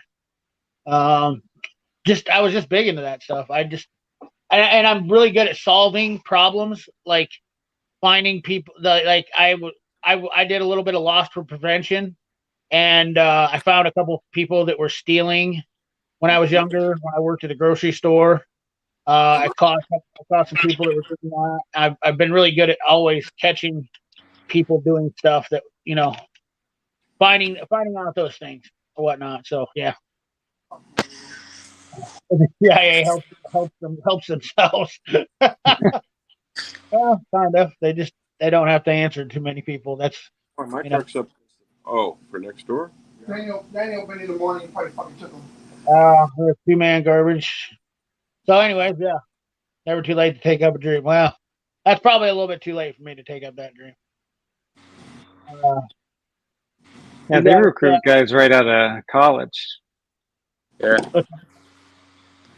It's funny, CP. When I was a kid, man, when I was like 12, 13, I wanted to be a fighter pilot, right? So I dove into that head first. I turned 15. I grew 7 inches in that summer. That was over. How tall are you, Steve? 6'6". Oh, you Wow. are? Oh, wow. Yeah. 6'6". Huh? I didn't realize you were 6'6". Holy shit. Yeah, man. You're a giant. No wonder why you were good at You should have been playing basketball for sure. Yeah. Fuck that up. Dude, that it's not easy to get into play basketball professionally though for money. You know, like that's the other thing. I mean, I think I was decent enough where I could have went overseas and made some money for a couple years if I Oh, really. dude. Well, not But only I that, would, cool. Travel and get to play basketball. Like, yeah, dude, you really could have. You really can have a lot of good things with it. Come with that. but I was a knucklehead worried about making money. You know what though? You got a good family now. What do you Yeah. know? You know, Shit, you might have heard that. things work in mysterious ways, man. I tell you. Yeah, you know what? Somebody said the same to me. God gives you. You look at you look at what God gives people. He doesn't like. So, like, if you got a good family and whatnot, look at people who don't have good families, and I'm talking about high-powered people. Yeah. But like, if you think that, like, you think God gives people money because He wants them to have it? No, He gives it to people because He wants them to be miserable. Same thing with their families and whatnot. And there's a lot of people don't understand that. I know people that have money and their life is not all rainbows and kittens. When you start getting a lot of money, you also get a lot of problems with that too. So I mean, look at the Kardashians, for Christ's sake. They're a shit show. Oh, man. Would you like to be in that? Would you like to be in that family? I wouldn't. No, I'm right. That's why it's funny. It's like I'll see people like, oh man, I gotta, like the lotto will be like $500 million. Like, I gotta win that $500 million. I'm like, man, I'll take 10 grand and be happy. Shit. Yeah. You know what I mean? Yep. I don't need all that. I'll take 10 grand and be cool. I'll turn that 10 into 20 somehow, some way. Yeah. Well, we really got off tools tonight, didn't we? I just realized. There's a lot of people there's a lot of people coming to this chat specifically for Tool, but now we got everybody. CP should be a high dollar hitman. We're talking about his shootings. Thank you, Tool Quantel. Hey, CP, man, you haven't done a gun video in a long time, right? We got a match this weekend, so that's another thing I got going on. That's why I can't go out to Grim. We have a Iowa Concerned Police Survivors match. If you guys would like to, I will give them a shout out real quick. We have a match for Iowa Concerned Police Survivors, and I would appreciate anybody who's looking to donate any money, especially if you're thinking about doing any super chats or whatnot. Please go over to Iowa Concerned Police Survivors and donate money in honor of CP, the Tool at us, instead of super chatting or sending any money to me, and that way can help those guys that are fallen officers. Iowa Concerned Police Survivors helps the families of fallen officers who got killed in action or in duty. For anything car wrecks, like the officer that I sponsored got killed in a car accident. This is a big match this weekend. So, I have a big weekend. So I have to build the stages tomorrow, go shoot the match on Sunday. Monday, I have a CAT scan. I'm going to be in the doctor's office all day. And then Tuesday is my birthday. So, I have a weekend. So you're a few months ahead of me, CP. What's that? Are you a few months ahead of me or behind me? I'm 43 and I'm in March. Yeah, so I'm ahead of you because I'm going to be 44. Okay. Yep. Man, isn't it amazing, man, like where the time goes? I turn around, man, I look up and I'm like, holy shit, man, I'm going to be 40 next year. Fuck. Dude, when I turned 40, I don't know about anybody else, but when I turned 40, I did not take it as well as I thought it would. Now I still don't feel like I'm 40 or 44. I don't think about the number. In fact, I forget my age now. So I guess maybe I'm acting more like I'm 70 in that retrospect. But, no, we all do that. There was some days. I really do. I forget my age. Up until about 2 years ago, man, I was probably 2 years behind on how old I was. Then I actually Probably forgot. I counted the years and I was like, oh shit, man, I'm way off. What's up, Corey? Hello, Mid Atlantic. My wife is like dying to show you all her hobby, and I'm just like scared shitless. I don't. No way. That's it. Hold on. What kind of hobby is that? Yeah, we're waiting. Let's watch this. We're gonna do this. Oh, Don't- so you don't, got the we're big putting on screen. those, Don't be afraid. Don't be afraid. Oh, yeah. yeah. So you're like the scary bunny? Might be the big bad wolf. She makes costumes and stuff. Oh, you made that? Yeah. Oh my Wow. God, that is awesome. Wow. From the mouth. Oh, Yeah. wow. Holy sheesh. That's slick. Look at the ears and everything. That is freaking sweet. Oh, the back has even got like little fruit things on the side and everything. Yeah, she's still working on that one, but Pulling out of needles. yeah, she put it on her head just a few minutes ago and still had needles in it. So like, haha, you got. Dustin Brooks is like, my birthday's on the 25th. CP, hell yeah, that's awesome. I know a lot of people that listen. If you're born in October, there's a good chance your parents were doing it in February. Yeah, just remember that. Uh oh, look at this. Uh oh. You got more costume.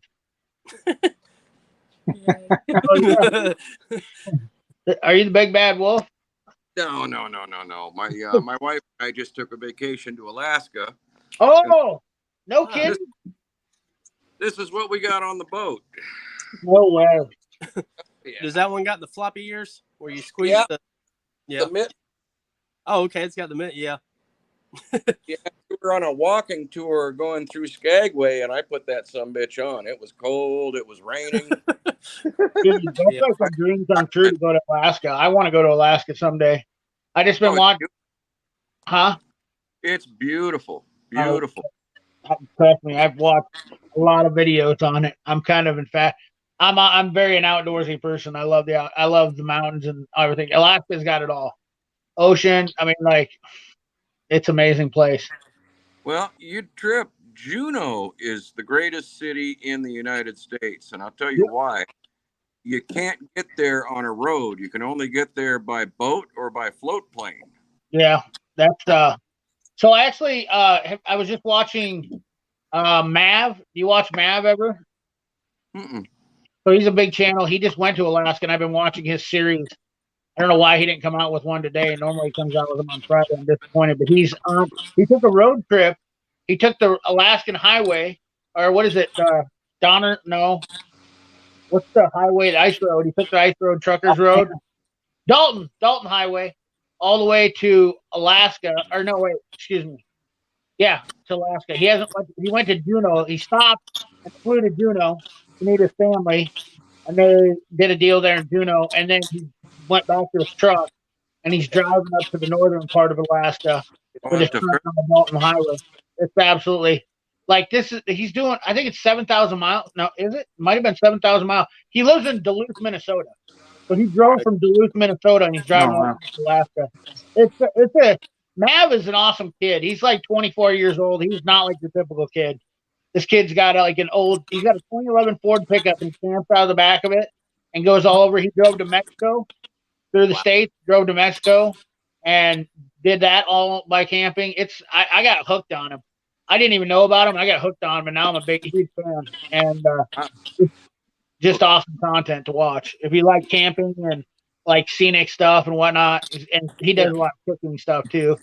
But that's why I actually landed on him with cooking, because he was doing like he did some kind of simple cook where it was healthy, simple cook and healthy. That's what I found him. That's how I found him, because I was looking up simple recipes to cook for being like a single dude and he had a video on it, and he was like cooking out of the back of my truck camper, and I was like, oh, this has got to be cooking healthy out of my truck camper. He's been to Maine, he's been all over truck camping out of the back, and that's where I got it's overlanding, like Doc talked about doing from Last Best Tool, and that's where I kind of got the idea that maybe I'm like, dude, why wouldn't I just do that for doing CP the Tool Addict, and I could go visit guys' shops, come around and do all that. And that's what I want to do too, is kind of take that same concept, but only do it to go visit shops while I can camp out of the back of my truck. So I think those would make some pretty interesting videos. I love the idea of you getting a used tool truck and converting that into like an RV or something. Dude, That would be cool. That would be, but damn, I would then where would I sleep? Well, it doesn't have to be full of tools. You can, put a bed in there or something. How could I not have a tool truck that's full of tools and go around and visit people? I know a guy selling an old Mac Tools truck right now. Yeah, I've had opportunities to buy. You can buy tool trucks, a dime a dozen, the old ones. The thing about it, the bad thing about it is it would cost me an arm and a leg in fuel. If I was making enough money on fuel, from the video cost, all I want to do is cover my cost. With a truck, I think my videos could cover my costs, because if I make a couple $100 in fuel money, like, I'm not gonna get rich off of these videos, like, unless they would get millions of views. That's the bad part about it, is everybody thinks, in order for me to do something like that, it would literally cost me. Let's say I was gonna come out to see Scuba Steve. Just rough ballpark estimate. If I camped out of my truck, I save the hotel fees, which is possibly $500 to $700, because it'll probably be a 5 to 7 day trip. Yeah. So let's just call it $1,000, and then fuel prices are probably going to cost equally to that. So that's $2,000. So in order for that video to pay for that, I would have to get over 1 million views probably. So I just wanted to cover my cost. And a lot of times, because you don't really do gimmicky videos, So a lot of those guys that get those million views, they're doing sometimes it's like gimmicky videos. Yep. Yeah, dude. I just want to be able to cover my cost and go to visit people and have fun. That's all I really care about at the end of the day. That's all I'm trying to. That's all I'm trying to accomplish is that at least I can have some of my costs covered and get away with that. That's it. It'd be cool if you got like a tool truck, and depending on which one you got, like maybe they would sponsor you. That'd be kind of neat. Well, like an NPR, like if you got one of the old Matco NPRs, you might be able to get away with decent gas mileage. But I don't know if I could drive an NPR. Yeah. For a second, that would be a rough drive if you're on the highway. Oh man, I don't know if it would last. That's the other thing. So I'd actually thought about getting a Sprinter van, but do you know how much money they want for those? Big time. They are in stupid demand. I mean, I could literally. So the other thing is I thought about building a custom camper bed on my 65, but then I don't want my truck to always have that on there. Yeah. So then I thought about taking my 2002 and doing that, taking the bed off and building like a custom camper deal, because and I shouldn't tell you this, shouldn't say this because somebody will do it. Nobody's done that on YouTube. When you took made it so it's like you're not gonna call it, like, it's not an in-red truck camper. Like everybody does that. They do a truck camper or whatnot. I want to build something that would be functional as the whole thing basically turns my truck into a usable camper that doesn't go over the cab a bunch. Like I want to raise it a little bit, but it still keeps it aerodynamic. Basically, I turn my truck into a van. This thing is, but then you think it defeats the purpose of having a truck, and I should just buy a van. But then I don't have to work on the engine in the doghouse of a van because they're paying to work on. Yeah. That's why I don't want to get a van. So I'm just brainstorming on here, fellas. I should. I mean, like a short cab over box truck would be pretty neat. Yeah, dude. Trust me, if the fuel prices are right, there's a lot of things that I've looked at. I've looked at all sorts. I thought about buying a camper and towing it with a small camper and towing it with my Subi. I'll be right back, fellas.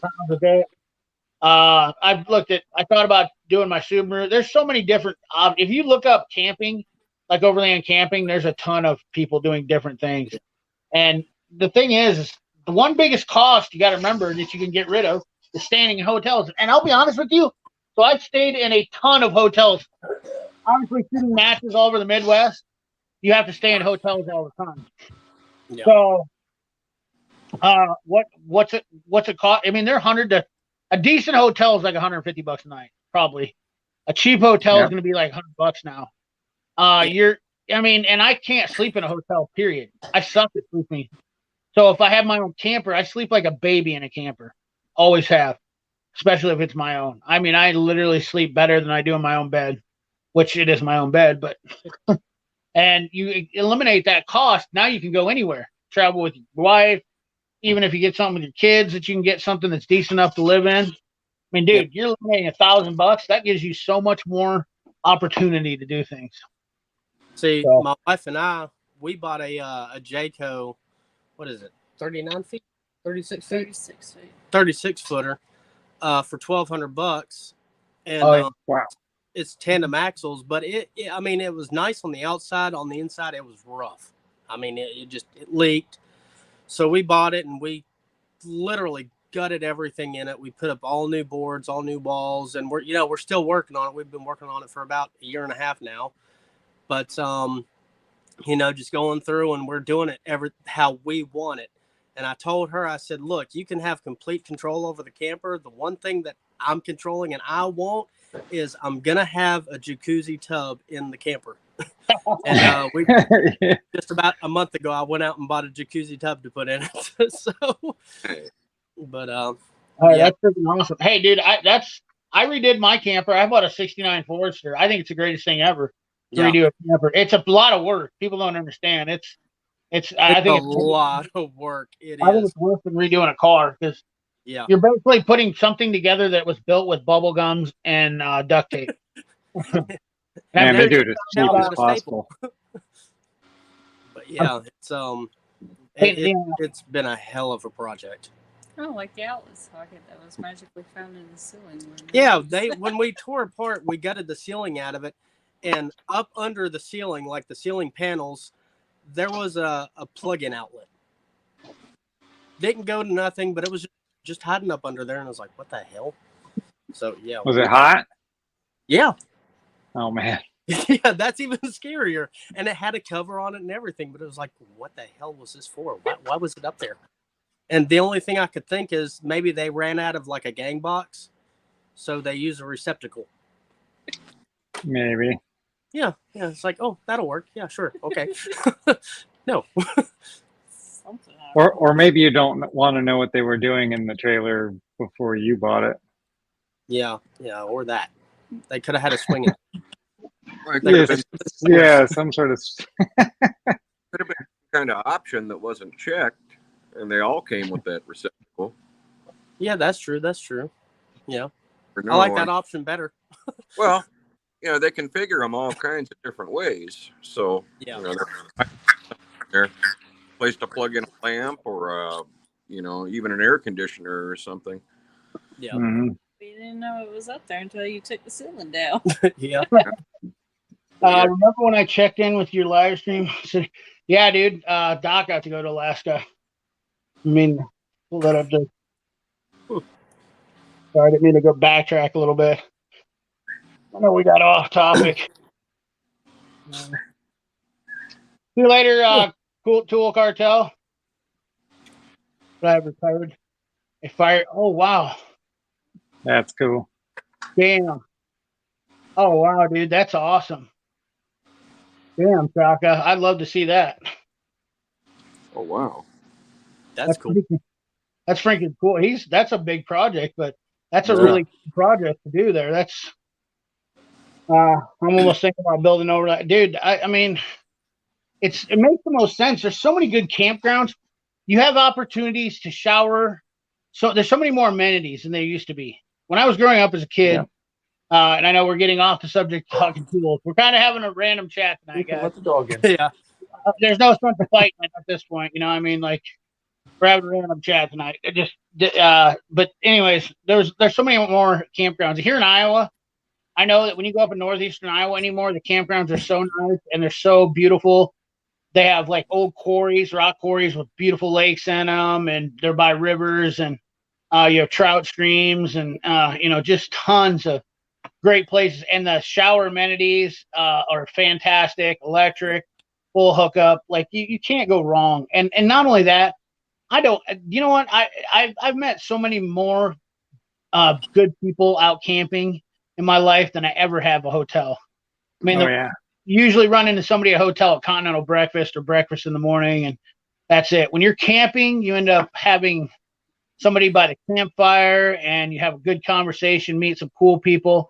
Dude, we used to go camping in Colorado and riding dirt bikes. No BS here. We ran into people from Iowa when we were in Colorado out on a random dirt bike trip. You got to understand the possibilities that have to be in the millions. Okay. And these guys, and how we found them was the buddy of mine had a flat tire, and they actually back in the day they camped in a primitive area of the mountains in Colorado, and they had their own water heating system with a black tub and a coil in it. They were way ahead of their time. They were camping in an RV, but in order to do heat and they had generators, but they were doing fire burning generators too. But they had the heated water system. They heated the whole entire camp. They had 4 or 5 RVs, and they used that big giant 55-gallon drum with coil heaters and sat out on top of their RV, and they had hot water for the whole time they were there. Nice. KOA, exactly. KOA had how I've never, and there are more of them than there ever has been, but KOAs are all over. And I actually watched Chris from No Nonsense Know How hit a couple of them now. You can even rent cabins, which the problem is. Yeah, just a little cabin.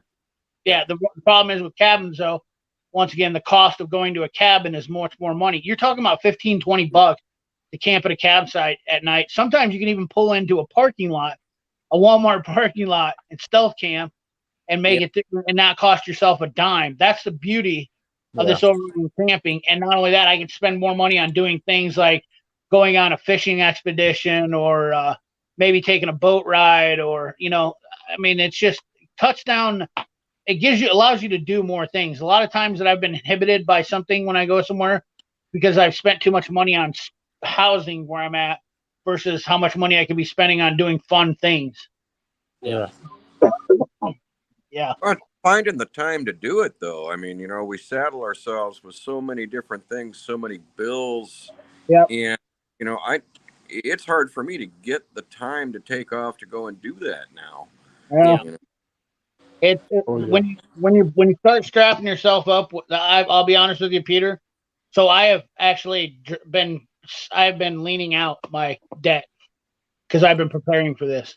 So I am actually working on almost have my house paid off. I want to have 0 debt. Okay. And then my actual next thought is if I can just have a building with a shop in it. Okay. So my plan originally was, and I know I'm going to talk about this and somebody will end up saying something later. I hate to even say this shit. It gets taken clear out of text. My ultimate plan would be to have a shop where I could have on a building and where a house is rented out. And then I just basically travel and then come back to the shop and work and do work, film some videos, build some cars, and then go out and visit people. My ultimate plan would be to be able to do that and have my overlanding vehicle or whatever that I can travel and do that and then come back to the shop. That'd be pretty sweet. And have my house paid off, rent my house out so I have income coming in that way. But my plan, I really do plan on having a budget of living about $1,500 a month. That's my all in, all my debt, $1,500 a month. That's what my goal is to have that down to that. Some people might think that's not realistic, but $1,500 a month to have your house and your utilities, fuel, food, and everything, that's a pretty tight budget. That's really tight. Yeah. But I think I can do it, though, if I get my house paid off, because then I can rent it out, and I have income from that. So it can take that. Dude, getting your house paid off is obviously That's huge. Yeah. So, and I bought this house on foreclosure. So, that was the whole game plan originally. It was to minimize debt and live basically, live like I was poor. Buying tools was, people think that because I buy tools, that makes I'm spending money on good tools. But the reality of it is those good tools make me money. So it's an investment that I can afford. Whereas, I can eat 3 1 ounce, I can eat 3 ounces oatmeal in the morning and it'll last me for 2 weeks for $17. Like people, you guys think I'm joking? Oatmeal in bulk packs. So I just got this in, but I eat oatmeal in bulk packs so I can, that saves me a ton of money in food. That's the lunch every day. You know, The ramen. Yep. It's cheap, Yeah. easy. You know, I don't spend $30 a week on lunch. Just $10, $5, $6. Yeah. Just do like me. Don't even eat. Just work. Yeah, that's right. You're 100% spot on with that. The other thing is I try to I like to minimize my food more, but the other thing I try to do is I don't drink pop. I don't drink any soda. I never buy soda at the gas station. That is like the biggest waste of money that you can ever do. Buying a $2.50 soda at the gas station a week is almost worse than smoking now. Yeah. I'll be honest with you. Which smoking is like $10 a pack. Oh, trust me. Yeah. It's bad. Oh, chewing's not any better. Don't get me wrong.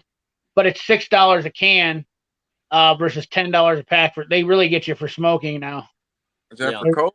Or is that what do you dip it? But I also go to the tobacco store, and I go to different places when tobacco is on sale. I know the routine out of them now. People don't understand the frugalness of CP here. But see, I know where all the deals are. So every month I've got 4 different places I go to get my chew. So Missouri has no tax on it. So I have a guy that drives truck, buddy of mine, picks me up a couple logs every week for $15 a log. So and I go through 5 cans a week, and I know that religiously. If I use more than that, something's wrong. You're staying up too late. Yeah. Yeah. So I mean, people don't understand. I really do have routines and budgeting that I follow these rules 100% for what I do. I know I spend $250 at the grocery store every month, and that's my entire meals for the whole month. And you're like, how the whole month? The whole month. But I also eat steak, chicken, pork chops. I still eat good because I also buy all my meat from a farmer who butchers locally, and so I get a good deal. And I buy quarters of quarters from beef and all that stuff. Buy whole chickens and all that stuff. So yeah, trust me, the reason why I'm buying nice tools is because I save in other areas. I drive a $180 Subaru Outback that gets 20. I mean, like, I don't have a car payment. I haven't had a car payment since 2010. Yeah, I'm feeling kind of bougie right now, man. I paid $400 for my Corolla. Hey, dude, I got lucky with that car for 180. There's no way. You look at the used car market. That car, even on somebody, it needs a head gasket. It's leaking on the external. They always do. Yeah, but it's got 250,000 miles on it. You think I'm going to fix that for leaking oil in the external? Put a quart in it. And it only uses a quart every 3,000 miles, and it's leaking externally. The good thing is, though, those aren't too bad if you did want to do it. No. But I can replace the whole engine cheaper, damn near than But for me to do the head gasket on it, you got to send the heads out and all that shit. Yeah, it's almost worth it more for me to just get a used engine and put in it. So when it comes down to it, that's what I'll do. And just like my truck, I paid $500 for my pickup, 2002. Customer brought me in. The input shaft was broken on the transmission. Input shaft was broken on the transmission. Was it twisted or what? Dude, they snapped it. It started getting sloppy, and they threw it in gear, and it snapped. Ooh. So, yeah, it's just crazy because I never seen an input shaft break on a 4060 yet. Wow. But so I bought the truck for $500, and it had a brand new engine in it already that I had installed. I put a new transmission in it, new water pump, new rear main seal, new brakes all the way around, which the brakes are bad again. I got to replace the brakes on it. New door handles, new shifter on it because the overdrive didn't work. New air conditioner, new radiator, what else did I do to it? Knock sensors, new plugs, wires. Rebuilt the whole truck, the drivetrain. Took the transfer case apart, cleaned it up, put it back together, made sure all the bearings are good in it. New rear end, new bearings in that, new pinion seal, new axle seals, and drums or rotors. I put new rotors and calipers on the front. I mean, I spent like almost $2,700 in parts total on getting that whole thing. Well, I don't need another truck. That truck. Yeah, you've already been through that thing. Yeah, I went through the entire thing for $2,700. Granted, my labor was probably closer to $5,000, but that's not the point. But I mean, I went through and did all that. I don't need it, you know. So, yeah, that's kind of how I roll. I mean, I don't have nothing fancy in my house. I don't even have a couch. Don't need it. I have more money in this. I have more money in this safe in here than I have in the entire inside of my house. Behind me, huh? That and the toolboxes. Yeah, I have more money. Yeah, the gun safe and the toolbox. I have more money in my garage than my house is worth. Yep. I haven't even been inside my safe in a couple of years. There's just really? time. Yeah. I've been inside of it. I just did some reloading, obviously, for getting ready for the match, but I also did I actually have more money in my basement probably than I do in my whole entire basement, including water heater and furnace and everything. Because I have a whole reloading machine and all my ammo and stuff. I mean, I literally got 70,000 rounds in my basement. Yeah, I load 2 rounds for every round I fire out here. Oh yeah. So we're going to be the first ones where they take it away. You know? They can have 1 bullet at a time. Speaking of, let's get on to tools for a second. Hey, there you go. I noticed there's so many of the blower videos. I watched a Torque Test channel's blower video, and I thought it was interesting this morning because I'm thinking to myself, dude, they're talking about $500 blowers, and I was like, since Matt's on here, this is a good one. For $500, what kind of a blower can I get that's gas operated? A backpack steel blower that's like 900 CFM. Like, no. I mean, dude, come on. They're trying to get numbers out of a like $180 gas blower for $300 for a cordless blower. When do people not see this stuff? Yeah. Of course, in California, you're screwed now, right? You can't buy any gas. You can't buy anything out there. Well, That's right. You got to do it. You saw that video from the DeWalt showing off that electric mower, that zero turn, and it fucking burned up in the demo. I thought that was great. You know. Well, I'm wondering what these jerks out here figured the fire department's going to do when they take their chainsaws away, you know, and the jaws of life. I mean, what they. I'll tell you what, if California people don't start standing up and fighting for their rights, I don't know what's going to happen. I mean, I honestly can't see at what point the people in California keep allowing this to happen. Dude, if that started going down here in Iowa, World War III would already started. Yeah, same here with Georgia. It's only been about the last 20 years. Remember, this was Nixon's state. This was Reagan's state. Yep. You know, and I've watched it all turn to shit before my eyes. Yeah. Oh, yeah, dude, I understand. Trust me. And it's like, and you're talking about the last 20 years, right? The last 5 years, it's really like they're putting it. I mean, like, you guys can't even order carburetor parts in California. Nope. Like, I get a mini bike carburetor on Amazon and they can't ship it to me. Yeah. Like, oh, man. Unbelievable. Like, I just can't even understand. Like, I can't comprehend it. And I don't, the rest of the country is not relatable to it because there's nobody else in America that has this problems. It's like, you guys are your own country. That means help is not coming. Yeah. That's I wonder if you could bypass, like, if you need a carburetor for a mini bike, say it's for a generator. No, because they're going to be banned too. Yeah, they're actually a couple Honda dealerships. I heard this about Honda pulled some dealerships or something. And I don't understand why people are sticking up for this shit. The company pulled the dealership from a couple Honda places because they were buying gas engines or something from outside the dealership, or gas mowers and stuff from other dealerships, and then selling them to residents in California through the dealership. So Honda pulled their dealership, which maybe it was because it was going to come down to Honda getting X'd out of California. I mean, look what Dodge is doing right now. You know, they're going away from the Hemi. They want electric cars, electric race cars. Shut the fuck up, man. And what's funny is when Anyway. Hurricane Ian came through, it's amazing. Everyone was going out and buying gas-powered generators, not windmills and solar panels. That's right.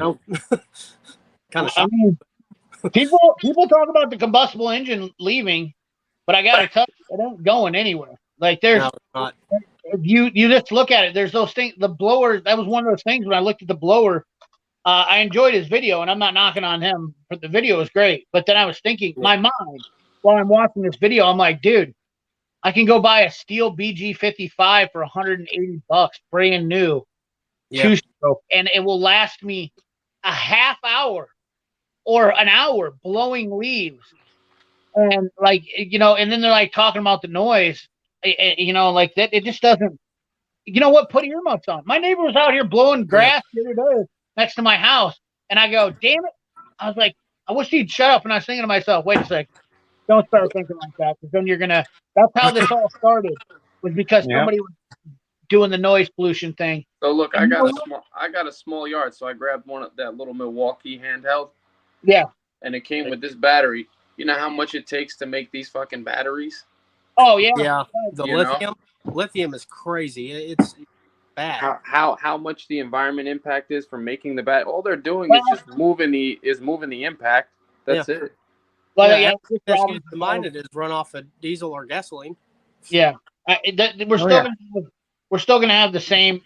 The problem is that I really think that at the end of the day, you're not saving yourself any money. All we're doing, we're just robbing Paul to pay Peter. No offense, Frosty. Yeah. But they don't even count the votes out here anymore. I guarantee it. But what I love is everyone wants to say fossil fuels, but it's not really fossil fuels because it reproduces itself. Yep. You want to call it it's not a fossil. It's not a fossil. It's a reproductive. The Earth reproduces this fuel. Yep. Has nothing to do with dead dinosaurs. So I mean, it drives me crazy when people say that. I'm like, you don't even know what the fuck you're talking about. Fossil fuels went out, 2 million years ago. It wasn't anymore. Well, here's the biggest thing. Here's the biggest thing. If we're the only country that's doing this, then what does it matter? Like everybody's like this pollution or anything. But if you look at everything, America is the one that's got the most restrictions on stuff now. Yeah, and we also have the least pollution. Right. So it's pretty amazing that we're trying to be the leaders in this, yet we are also the ones that are losing out. That's why there's better people are having better they have better things in other countries. Now, I'm not saying it's better to live in other countries, but I'm saying, like, if you look at gas engines and emissions and whatnot, they have better things going. Obviously, everybody's going to have their different things that are problems. So I know that people will try to put a spin on that narrative there and say, "Oh, CP, you want to go live in, Israel?" No, I don't want to. I'm not saying Israel's better to live in America. I'm just saying, like, there's places in the world that we don't let their government isn't sticking their nose in this bullshit. Yeah. Why is the EPA getting this deep into our business? Like, the reason why cars are actually getting worse are because of the government. Because of that, 100%. Yeah, they're like, you realize that? How many people realize that EGRs and all this evap stuff is all because of we're trying to figure out how to burn gas off of excuse me, fumes. We're trying to figure out how to recycle fumes out of the engine. Yeah. And the dumbest, most stupid thing because gas vapor needs to be reburned. Like I've never understood this. From the day I learned evap stuff, it's blowing my mind. You waste money on replacing charcoal. If you ripped all that shit off, your car would run. You would have less to pay for it. Just like tire sensor monitors. Check the air pressure. You don't need a monitor to show you how to. Oops. Well, you got your emission control stuff is contradictory anyway. I mean, why are you going to put your fuel vapors back in the engine when you're using the EGR to make the engine think it's smaller to run a leaner mixture? Right. mean, Well, and you guys go in California as well. You got the stupid nozzles that put the vapors into your car that you have to use. I mean, it's like that was a controversial thing when I first started going to school. That was one of the things we'd learned in when I was in automotive class was about how the government was trying to figure out that's where EGR. That's how it started. That's how EVAT emissions started was because California said, is it the pump's responsibility or the car's manufacturer's responsibility? How the vapor at the fuel pump is burned off? And Yep. and to me, and I said, and I sat there and I asked my teacher this, and he literally was like, I've started this class, like 19 years, and he said, you are the first student that the first question he goes, why do we need to worry about the vapor? And it's because of some idiot who wanted to make a stink about the vapor at the fuel pump because they didn't like the smell. That's all this started from. Think of how ignorant some of this stuff starts. Some of the stupidest things. You pour. How many people pour fuel into lawnmowers, gas, all this stuff? And if we had to worry about the vapors that were coming out of that, I mean, it's just unbelievable. I mean, the pure tragedy of ignorance that we have with these things. Yeah, but there's plenty of guys that have had a whole career out of that. They start, right out of college and they just go all the way to retirement, and that's all they focus on is just putting these laws and regulations on us. Yeah, you're absolutely. Some engineer has retired because EVAP started in the late 70s, and you got to think. So if that guy was 5-10 years into his career, he's retired off of working on emissions his entire life now.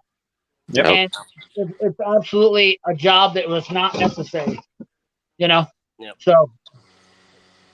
Yeah, I remember the coffee cans in under the hood, the charcoal canister. Oh, yeah. The primitive EGR stuff that used to be out. Oh man, I can't even. So yeah.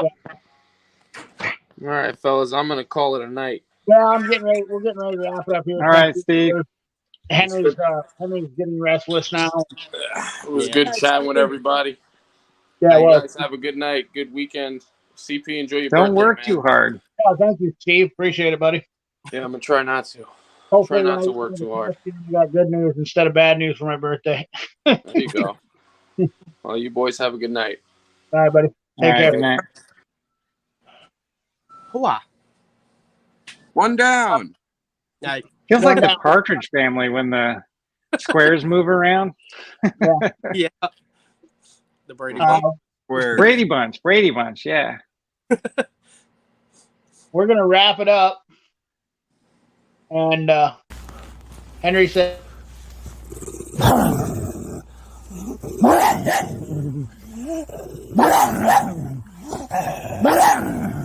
Matter now. Henry says it's time to wrap her up, fellas. He says it's bedtime. Thank you, CP. Yes, thank you. I definitely appreciate having you guys come on. Next week we'll definitely try to get more people. I love having this chat stuff. I love having guys on new. I really do. So it's any subscribers are welcome to have it on. And I've really been fortunate here. The last couple of weeks we've had some new guys come on that I haven't had on before, and I'm pretty happy. You guys are awesome having on. It's been great having you on. Yeah, thank you enough. Having us. So hopefully we can have you guys on again.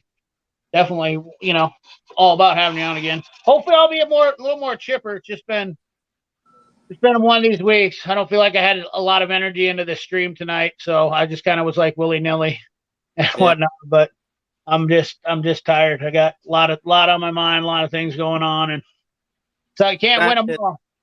It's winter coming up, and all the pumpkin spice maniacs are coming out. So, oh yeah, I watched Fireball Tools deal on Instagram. We did a final smash of pumpkin spice. I don't even pay any attention to it. I've never been a big fan of pumpkin anything. I love pumpkin pie. I guess I should say I love pumpkin pie, but I don't get all fired up over the pumpkin stuff. So yeah, no. But you guys got any final words for the good folks that are watching, and then we'll let you sign off and call it a night. Okay. If you wouldn't mind, email me your address because I got something I'd like to send to you. Okay. But I guess just Thanks for having me on, Matt. fun. Appreciate it. No problem, And man. tell the missus we enjoyed her costume, and it was pretty cool.